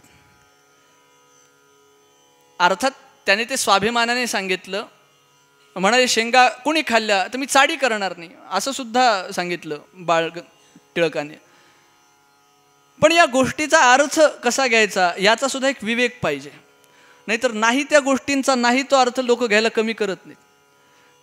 कशाचा कसंही अर्थ लावते तो. आता कधी कधी ते जगद्गुरु तुकोबारायांची उक्ती नाही का, ठेविले अनंते तैसेचे रावे. मी एका शाळेत कीर्तन केलं आणि दुसऱ्या वर्षी पोरं नापासच झाले. आणि म्हणाले का, तर म्हणाले महाराज तुम्ही सांगितलं होतं ठेविले अनंते तैसेचे रावे चित्ते असू. कोणत्या गोष्टींचा कसा अर्थ लावावा, स्वाभिमान कसा असावा हे या कथेतनं शिकावं बरं का. जेव्हा हेच टिळक राष्ट्राचं नेतृत्व करणारे झाले आणि पुण्याच्याच लकडी पुलाच्या त्या ठिकाणी मेळा जमला आणि चाफेकर बंधूंच्या पैकी दामोदर पंतांनी एक फार प्रखर फटका त्या ठिकाणी सादर केला, प्रस्तुत केला. आणि त्या फटक्यामधला अर्थ असा होता की भारतीय हे जे पारतंत्र्यामध्ये राहतात, अंधकारामध्ये राहतात आणि त्यांना त्याच्यातच सुख वाटतं, ते सगळे षंड आहेत, अशा अर्थाचा तो फटका आहे. आता हे दामोदर पंत, चाफेकर वगैरे यांना कौतुक, छान झाला पोवाडा, सगळ्यांनी कौतुक वगैरे केलं. लोकमान्य टिळक त्यावेळी विश्वव्यापी नेतृत्व झालं होतं. सुपारी कात्रत कात्रत आपल्या ऐटीत आराम खुर्चीमध्ये बसलेले आणि आपल्या दामोदर पंतांनी तरुण युवक मोठ्या कुतूहलाने लोकमान्यांना येऊन म्हणाले का हो आमचा पोवाडा कसा झाला. आता कौतुक करावं ना, छान झाला वगैरे असं. ते काय माहीत नाही. स्वाभिमानाचा उपयोग, स्वतःच्या दुःखाची जाणीव आणि स्वातंत्र्य प्राप्तीची आग अंतःकरणात कशी असावी ना, ते लोकमान्यांच्याकडनं शिकावं. आणि ती आग स्वातंत्र्य प्राप्त करण्याकरिता आणि पारतंत्र्य घालविण्याकरिता तरुणांच्या मध्ये कशी रुजवावी याचा आदर्श उदाहरण सुद्धा लोकमान्य टिळक आहेत. काहीच बोलले नाहीत. पुन्हा त्यांनी विचारलं कसा झाला म्हणे पोवाडा. लोकमान्यांनी उत्तर दिलं पोवाडा छान झाला, उत्तमच झाला, छान झाला, पण तुम्ही सुद्धा त्यातल्यासारखे षंढ दिसता. दामोदर पंत चपापले. एवढा चांगला पोवाडा साजरा केला मग असं झालं तसं, असं का बोलतायत, आमचं काही चुकलं का, चाफेकरांनी विचारलं. जर तुम्ही पोवाड्यातल्या प्रमाणे नसता तर लोकांवरती अत्याचार करणारा रँड आणखी जिवंत कसा राहतो. जाब विचारला आणि रँडच्या वधाची मुहूर्तमेढ त्या क्षणी रोवल्या गेली. ह्याला म्हणायचं स्वाभिमान लोकांच्या मध्ये जागृत करणं असतो. अशा प्रकारच्या नाना कथा टिळकांच्या. हळूहळू मोठे होत होते. कॉलेजात गेले. बाळ गंगाधर टिळक पुण्यामध्ये. आता मोठे झाले तरी बाळ कसं म्हणणार, बळवंत असं नाव पडलं. त्यामाने तब्येत बारीक होती आणि अन्य लोक चिडवायचे. आता त्या काळच्या सगळ्या पद्धतीनुसार वयाच्या 15व्या-16व्या वर्षी त्यांचा विवाह झाला. सत्यभामा नावाच्या कन्येशी त्यांनी विवाह केला. छान त्यांचं आपलं. आणि त्याच्यानंतर ते शिक्षण घ्यायला गेले पुण्यामध्ये डेक्कन कॉलेजामध्ये. त्यांचे सगळे सहाध्यायी त्यांची थोडीशी टिंगल करायचे, काय नाव बळवंत आणि याला काही अर्थ नाही म्हणजे, अहो आमच्या वहिनी बऱ्या तुमच्यापेक्षा, असं पुन्हा असं झालं की मग जास्तच जरा. पण वैर न घेता सुद्धा स्वतःमधलं न्यून पाहून ते न्यून कसं पूर्ण करायचं हे सुद्धा लोकमान्यांच्याकडनं शिकायचं बरं का. कॉलेजचं शिक्षण फारसं बाजूला न ठेवता 1 वर्ष पूर्ण व्यायामाकरिता काढला.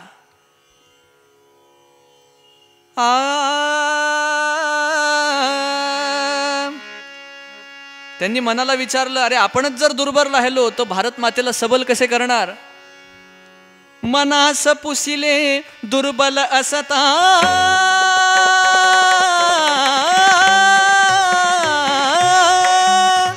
मनास पुसिले दुर्बल असता,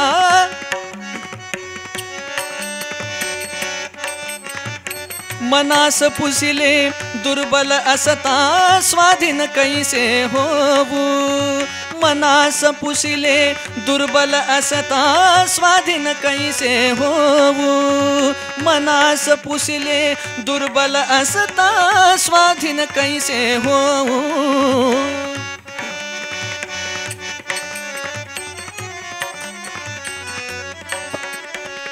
करुनिया शक्ती आराधन, करुनिया शक्ती साधन, करुनिया शक्ती साधन तो बळवंत होऊन दावू.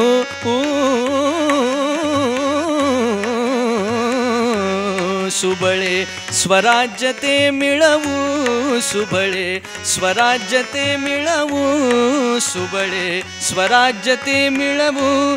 सुख हो भारतीस देऊ.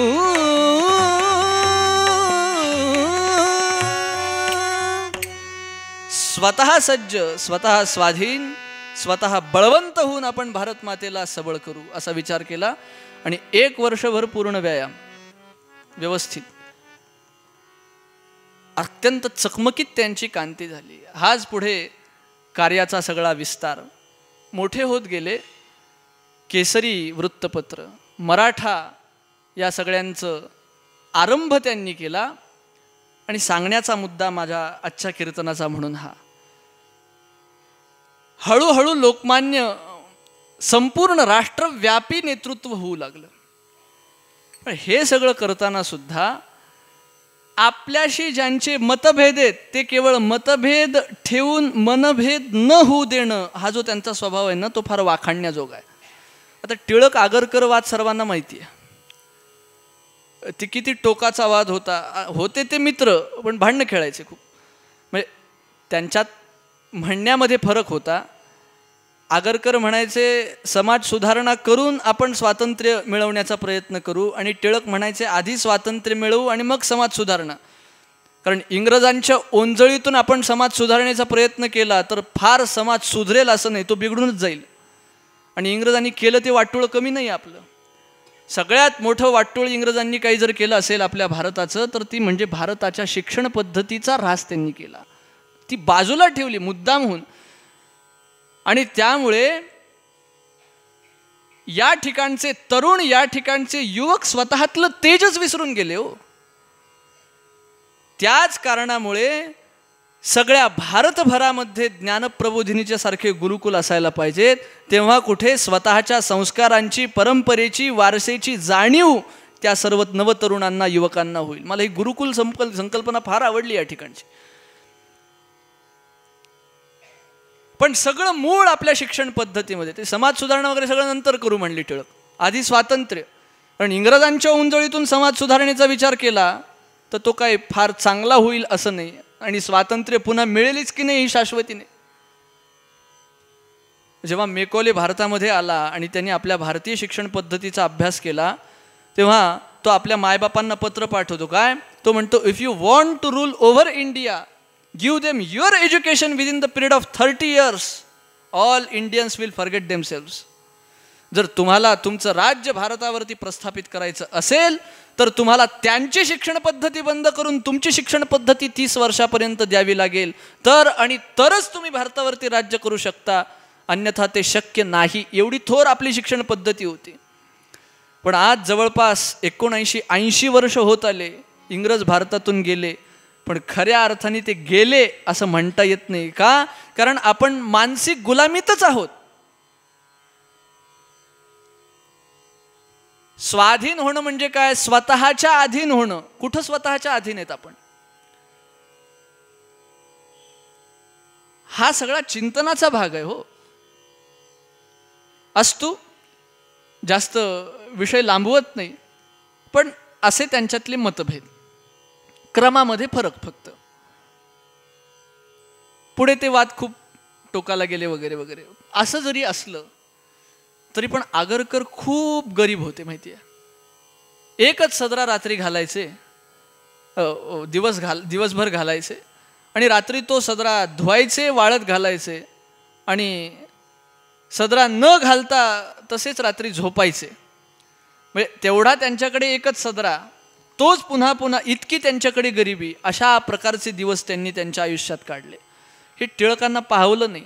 तेव्हा टिळकांनी विचार केला की आगरकर एवढा गरीब आहे तर आपण मित्रांनी काहीतरी त्याला मदत केली पाहिजे.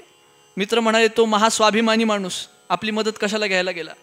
पण टिळक, गणित जमणार नाही ते टिळक कसले, मुख्याध्यापकांच्याकडे गेले आणि म्हणाले, अहो तो आगरकर एवढा गरीब, एकच सदरा असतो, रात्री तो धुतो, वाळत घालतो आणि तसाच थंडीत कुडकुडत अभ्यास करत बसतो आणि पुन्हा सकाळी वाळल्यानंतर तो सदरा घालून पुढचा दिवस घालवतो. एवढा गरीब आहे तो, त्याला आपण काहीतरी मदत केली पाहिजे. मुख्याध्यापकांनी आगरकरांना बोलवलं. काय आगरकर, अभ्यास कसा चालू आहे? ते म्हणाले, छान चालू आहे. आता गरिबी निघून जावी म्हणून आपले आगरकर एखाद्या इंग्रजी पुस्तकाचं मराठी भाषांतर करायचे, सगळीकडे वाटायचे वगैरे, असे काहीतरी कामं करायचे जेणेकरून त्यांचा दैनंदिन खर्च भागेल. तेव्हा ते केरुनाना छत्रे त्या कॉलेजचे प्राचार्य होते म्हणा, ते आगरकरांना बोलवून म्हणाले, आता परीक्षा जवळ आल्यानंतर हे भाषांतरणाचे कुटाणे बंद करा आणि अभ्यासाकडे लक्ष द्या. मग आगरकर म्हणाले, अहो हे सगळे कुटाणे जर बंद केले तर माझं पोट कसं भागायचं? तेव्हा ते म्हणाले, आम्ही काय फक्त नोकरदार आहोत, आम्ही काय फक्त मजुरी करायला इथे आलो, आम्ही तुमचे शिक्षक म्हणजे तुमचे मायबाप नाहीत का? तुम्हाला मदत करणारे नाहीत का? निमूटपणे मी जी देतो ती मदत घे आणि अभ्यासाकडे लक्ष दे. म्हणजे स्वतःकडून मदत घेणार नाही हे जेव्हा टिळकांना कळलं तेव्हा असं, म्हणजे असं नाही असं. पण चांगलं काम, मतभेद जरी असले तरी पण उदार वृत्ती ज्यांच्या ठिकाणी ते टिळक. पक्के राजकारणी. राजकारणी म्हणजे आजकालचं नव्हे बरं का. समर्थांनी जे सांगितलं, पहिले ते हरिकथा निरूपण, दुसरे ते राजकारण. एका वेळी टिळकांचा व्यापकपणा केवढा होता लक्षात घ्या ना. आणि हे सगळं चालू झालं, राष्ट्रव्यापी टिळकांचं नेतृत्व झालं आणि अशा सगळ्या परिस्थितीमध्ये गणेशोत्सव ज्या प्रसंगी चालू झाला तो प्रसंग फार विचार करण्यासारखा आहे. प्रभासपट्टणम, जुनागड या ठिकाणी जो प्रचंड मोठा दंगा झाला आणि दंग्याचं कारण अत्यंत किरकोळ, क्षुल्लक. काय तर म्हणाले, मशिदीवरून ते आमके वाद्य वाजवत गेले. मग अशा प्रकारचे काहीतरी दंगे. हे इंग्रज सुद्धा महाचालाक. हे काय म्हणायचे, हिंदूंना जगू देऊ नका, भारतीयांना जगू देऊ नका. कोणाला सांगायचे? मुसलमानांना. आज आम्ही आहेत, उद्या नाहीत, पण उद्या आम्ही नसूत तेव्हा या भारतीयांच्याकडे, हिंदूंच्याकडे राज्य जाता कामा नये. ते राज्य तुमच्याकडे असता उपयोगाचं आहे. त्यामुळे आत्तापासूनच तुम्ही यांच्यावरती दबाव निर्माण करायला सुरुवात करा. खरा दंगे, तुम्हाला काय करायचं? आम्ही दंगा झाल्यानंतर आम्ही तुम्हाला सुद्धा अटक करू, हिंदूंना सुद्धा अटक करू. फक्त हिंदूंची शिक्षा काहीतरी विशेष असणार आणि आम्ही आपलं तुम्हाला मारल्यासारखं करायचं आणि तुम्ही रडल्यासारखं करायचं, एवढंच काय ते. अशा प्रकारचा कट. तोच दंगा मुंबईत झाला, तोच दंगा महाराष्ट्रातल्या अनेक प्रांतांमध्ये. टिळकांनी त्याला असं खरबरीत उत्तर दिलं. त्यांचे केसरीमधले संपादकीय आणि अग्रलेख, अहो खरोखर जे राष्ट्रचिंतन आहे, ते राष्ट्रचिंतन आपल्याकडनं घडतं ते लेख वाचल्यानंतर, ते अग्रलेख वाचल्यानंतर, त्या प्रकारचे संपादकीय वाचल्यानंतर. काय तेज होतं, काय विचार होता टिळकांच्या मनामध्ये. आणि अशा प्रकारचं जेव्हा वातावरण तापू लागलं, तेव्हा टिळकांनी विचार केला, आपल्या सगळ्या भारतीयांना एका दोरीमध्ये बांधलं पाहिजे. कुठल्या तरी सामाजिक उपासनेमध्ये सामूहिक रीतीने त्यांना लावलं पाहिजे. मग कोणत्या देवतेची असावी? बरं, असं आहे की अनेक संप्रदाय आहेत. सौर वेगळा, शाक्त वेगळा, गणपत्य वेगळा, आणखी वैष्णव वेगळा, शैव वेगळा, वगैरे वगैरे. पण जगन्मान्य होईल किंवा सर्वांना अगदी लीलया मान्य असेल अशी देवता कोणती? म्हणाले गणपती बाप्पा. शाक्त सुद्धा यांची पूजा करतात. सौर सुद्धा, सौर म्हणजे सूर्याची उपासना करणारे, ते सुद्धा यांची पूजा करतात. शैव सुद्धा, अहो गणपतीशिवाय भागतच नाही ना महाराज कोणाचं काही. कारण भगवान गणेशांचं स्मरण केल्याशिवाय पुढच्या पूजा सफळ होतच नाहीत, असा शास्त्रांचा नियम आहे, अशी आपली परंपरा आहे. गणपतीच्या पूजेशिवाय कोणाला भाग नाही. बरं, असं पूज्य अशा प्रकारचं व्यक्तिमत्व आहे. तसंच लोकप्रिय सुद्धा आहे.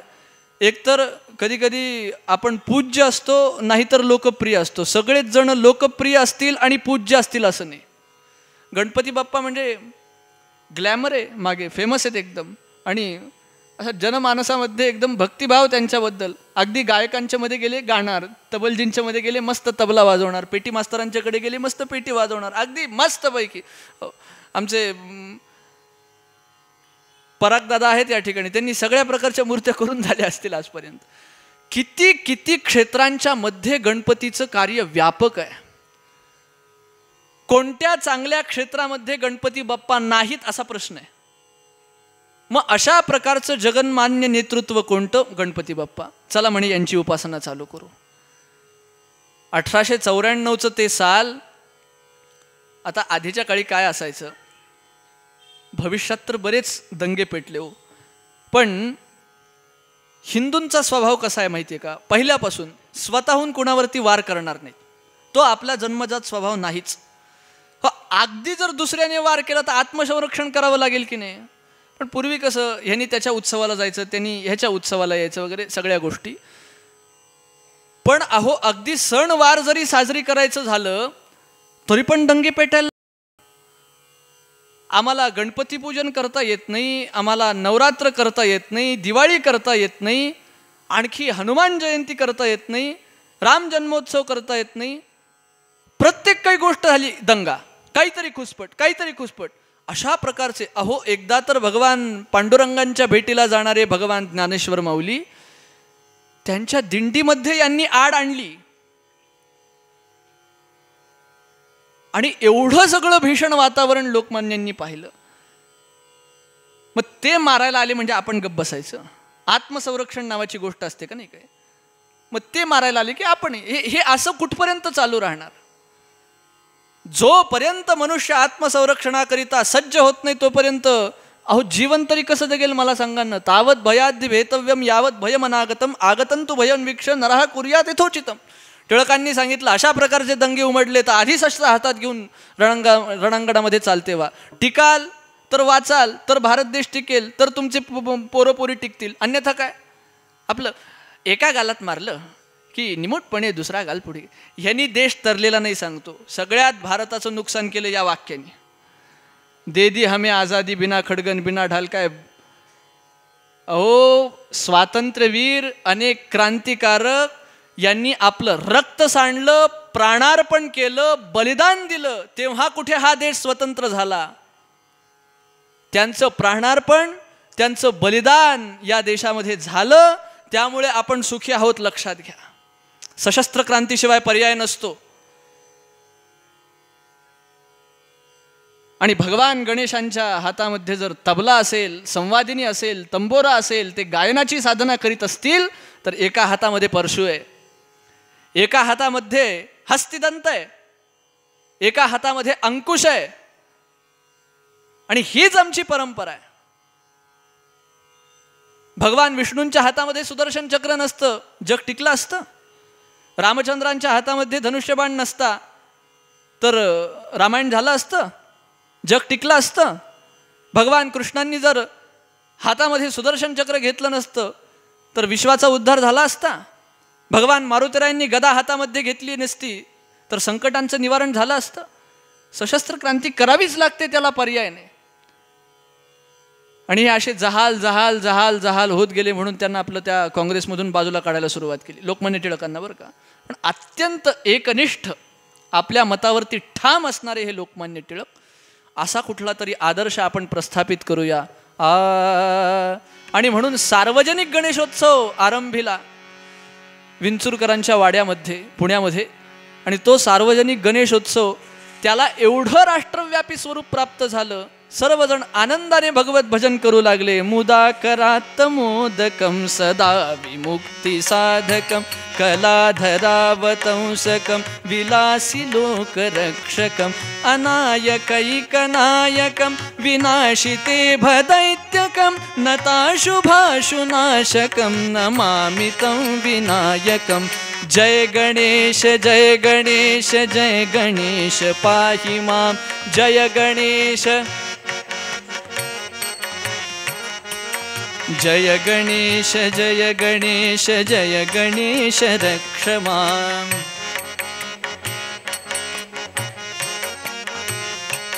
जय गणेश जय गणेश जय गणेश पाहि मां.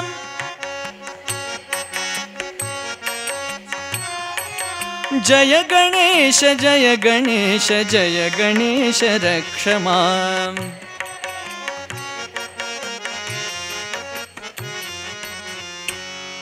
मेळेच्या मेळे भरायला लागले. कीर्तनं, कथा, व्याख्यानं, प्रवचनं, राष्ट्रभक्तीचं जागरण, पोवाड्यांचे कार्यक्रम, शाहिरी, एवढं विश्वव्यापी स्वरूप प्राप्त झालं.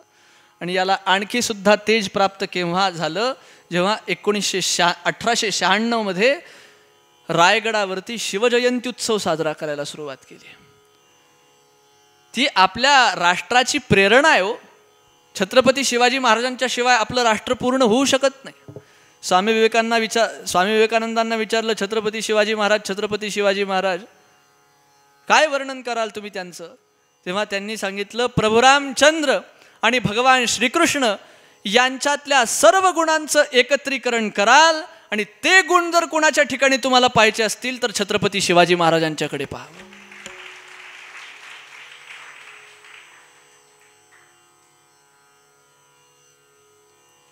साधारण 1818 मध्ये एल्फिन्स्टन या इंग्रज अधिकाऱ्याने सगळ्या इंग्रजांना सूचना केल्या की किल्ल्यांच्या तटबंद्या पाडून टाका. का? कारण हे भारतीय आहेत, हे महाराष्ट्रीयन आहेत. जर त्यांनी किल्ल्यांच्या तटबंद्या सतत पाहत राहिल्या तर त्यांच्या मनामध्ये विजयाची आकांक्षा अधिकाधिक वाढत जाईल. का? कारण किल्ले म्हणजे शिवाजी महाराजांचं दर्शन देणारे ते एक प्रकारचे मूर्त आहेत. त्या किल्ल्यांच्या निमित्ताने त्यांना शिवबांची आठवण होईल आणि पारतंत्र्य, अरे आपण पारतंत्र्यांना तुडवू शकतो, अशा प्रकारची भावना जर त्यांच्या मनामध्ये निर्माण झाली तर आपल्या इंग्रजांना ते राज्य करू द्यायचे नाहीत. म्हणून या किल्ल्यांच्या तटबंद्या पाडून टाका, असं त्यावेळी घोषणा झाली होती, त्यावेळी आदेश दिले होते. जेव्हा इंग्रज भारताला सोडून गेले तेव्हा का भारतावर आम्ही राज्य करू शकलो याचं उत्तर देताना त्यांनी सांगितलं, भारतीय छत्रपती शिवाजी महाराजांच्या चरित्राला विसरले होते म्हणून आम्ही भारतावर राज्य करू शकलो. इतका स्वाभिमान ज्या चरित्रामध्ये भरलाय, त्या चरित्राचं जर स्मरण रायगडावरती आपण शिवबांची जयंती साजरा करून लोकांच्या मनामध्ये जागृत करू शकू तर राष्ट्राला एक प्रकारची वेगळी दिशा प्राप्त होईल. हा विचार लोकमान्यांनी समाजाचा केला आणि सगळ्या लोकांना एकत्रित केलं. त्या महाडच्या लोकांना, त्या सर्व प्रांतातल्या लोकांना एकत्रित केलं. असं म्हणे, पुण्यावरून दिवसभर प्रवास करून लोकमान्य टिळक त्या ठिकाणी आले होते एप्रिलाच्या महिन्यात. त्या काळच्या मान्यतेनुसार शिवजयंती उत्सव त्या सगळ्या वेळेमध्ये दिवसभरातून प्रवास करून पुण्यावरनं त्या रायगडाच्या पायथ्याशी आले होते.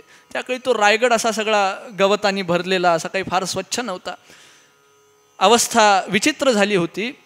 पण टिळकांना त्यांच्या लोकांनी सांगितलं की आज आराम करा म्हणाले आणि उद्या सकाळी सकाळी गड चढा. पण उत्साह एवढा त्या घनतिमिरामध्ये, त्या रात्रीमध्ये लोकमान्य टिळक स्वतः तो गड चढले. मग अंधार आहे, दिवे लावायला लागतील, मशाली पेटवायला लागतील. एक लोकमान्य प्रवास करून थकून सुद्धा सर्व गड चढतात. शिवाजी महाराजांच्या प्रेरणेने रातोरात सगळा समाज त्यांच्यासोबत गेला आणि त्यांच्या हातातल्या ज्या मशाली दिसू लागल्यानं असा रायगड चढताना त्या सगळ्या मशाली हातामध्ये एक प्रकारचं ती प्रकाश ज्योत म्हणजे रात्रीच्या घनतिमिरातून, पारतंत्र्याच्या घनतिमिरातून स्वातंत्र्य प्राप्तीच्या ज्योतीची एक प्रकारच्या आरंभाची भावना ती ठरली. आणि सगळेजण आनंदाने पोवाडा गाऊ लागले. शिवछत्रपतींची कीर्ती, शिवछत्रपतींची कीर्ती गाऊ दिन राती, येईल मग स्फूर्ती जाई भयभीती सारी विलया, जाई भयभीती सारी विलया, जाई भयभीती सारी विलया. सर्वजण गड चढतायत. छत्रपती शिवाजी महाराजांची जयंती आपल्याला साजरी करायची. पारतंत्र्यातनं सुटका मिळवण्याकरिता, पारतंत्र्याला तुडविण्याकरिता सर्वात मोठं साधन, सर्वात मोठी प्रेरणा ही ठरू शकेल. बाळपणी झेंडा उभा केला,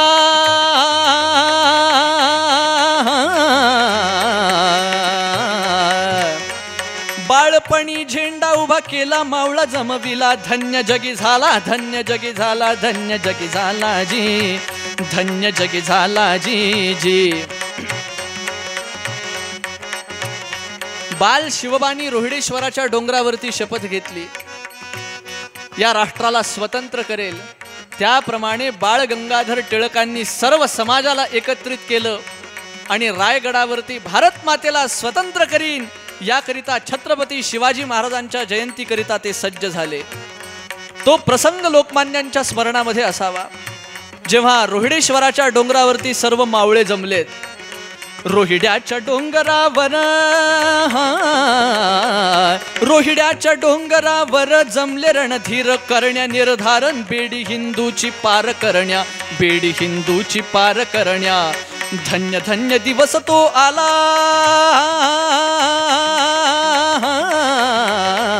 धन्य धन्य दिवस तो आला, धन्य तो मेळा, अजरामर झाला, अजरामर झाला, अजरामर झाला जी जी, अजरामर झाला जी जी.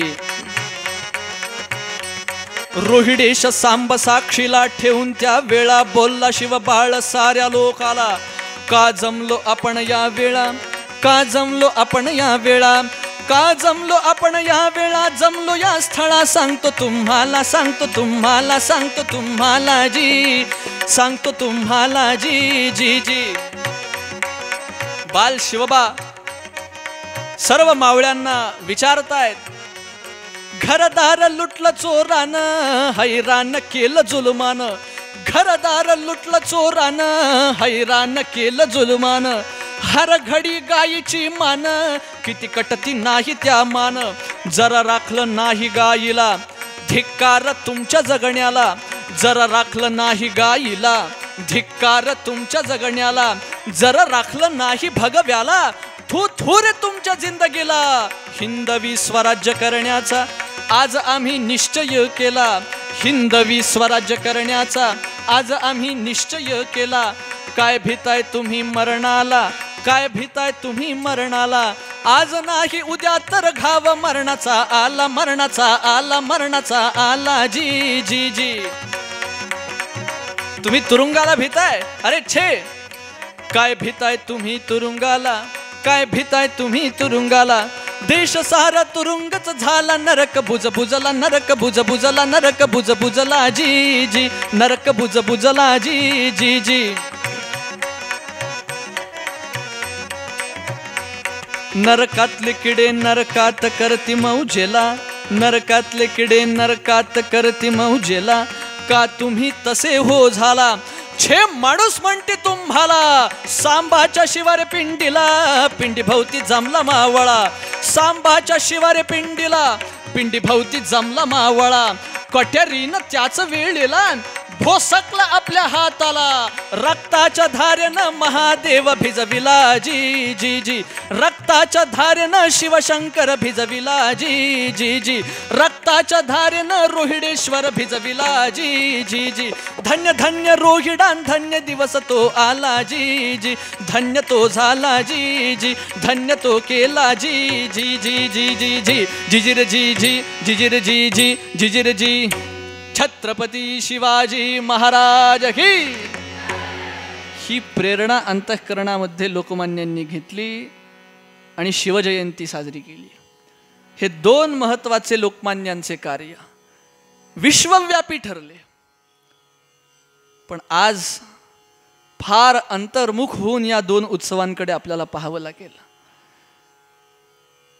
दिग्भ्रमित होऊन मदिरापान करून उन्मत्त झालेल्या मूर्ख तरुणांनी जेव्हा शिवजयंती साजरी करावी आणि ते सगळं दृश्य आपण आपल्या डोळ्यांनी पाहावं, तेव्हा म्हणावंसं वाटतं, शिवराया तव पायाशी आसवे दोन सांडावी, बळ नाही माझ्या पाशी की पूजा तव मांडावी, पायी की व्रताची तुझिया करू धजलो नाही आम्ही, जय घोषी केवळ रमलो तुझला अनुसरलो नाही, जय घोषी केवळ रमलो तुझला अनुसरलो नाही।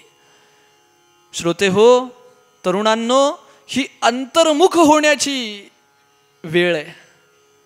तेव्हा अंतर्मुख होऊन आपण स्वतःपासून आरंभ केला पाहिजे, जसा लोकमान्यांनी जनतेच्या अंतःकरणामध्ये राष्ट्रभक्तीचा दीप प्रज्वलित केला। मी एकटा काय करेन अशा प्रकारची भावना मनात आणायची नाही। स्वतःपासून आरंभ करा तर ते विश्वव्यापी कार्य ठरतं। एक चिमणी होती, जंगलात राहायची, झाडाला झाड घासलं, वणवा पेटला, आग लागली, त्या चिमणीने भुर्र उडून जावं, तळ्यातलं पाणी आपल्या छोट्यासा चोंचीत घ्यावं आणि त्या वणव्यावरती टाकावं। आता वास्तविक ती चिमणी केवढी, तिची चोच केवढी, त्याच्यामध्ये पाणी केवढं, बरं येता येता ते सांडलं तर ते राहायचंही नाही। मग अशा त्या तेवढ्या पाण्याने तो वणवा विझणार आहे का मला सांगा? तिथे वाघ आला आणि वाघ आल्यानंतर तो म्हणाला, अगं चिमणे उडून जा, जळून राख होशील त्या सगळ्या वणव्यामध्ये। तेव्हा त्या चिमणीने उत्तर दिलं, वाघोबा दादा, मी तुझ्यासारखी स्वार्थी नाही। जेव्हा या जंगलाचा इतिहास लिहिला जाईल तेव्हा पळून जाणाऱ्यांमध्ये माझं नाव नसेल तर आग विझवणाऱ्यांमध्ये माझं नाव असेल। अशा प्रकारचं समर्पण प्रत्येकामध्ये असायला हवं। हे समर्पण दिसेल तर सुपुत्रत्व प्राप्त होईल, हेच समर्थ पूर्वरंगाच्या पद्यात सांगतात। सुपुत्र संसारी कुळाचे मंडण, सुपुत्र संसारी कुळाचे मंडण, सुपुत्र संसारी कुळाचे मंडण, वंश उद्धरण हरिभक्त, वंश उद्धरण हरिभक्त,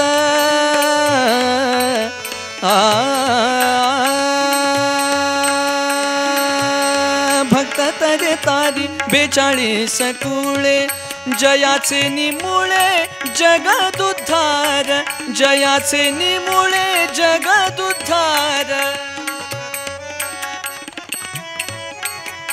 सुपुत्र सुपुत्र संसारी कुळाचे मंडण, सुपुत्र संसारी कुळाचे मंडण, सुपुत्र संसारी कुळाचे मंडण, कुळाचे मंडण, कुळाचे मंडण।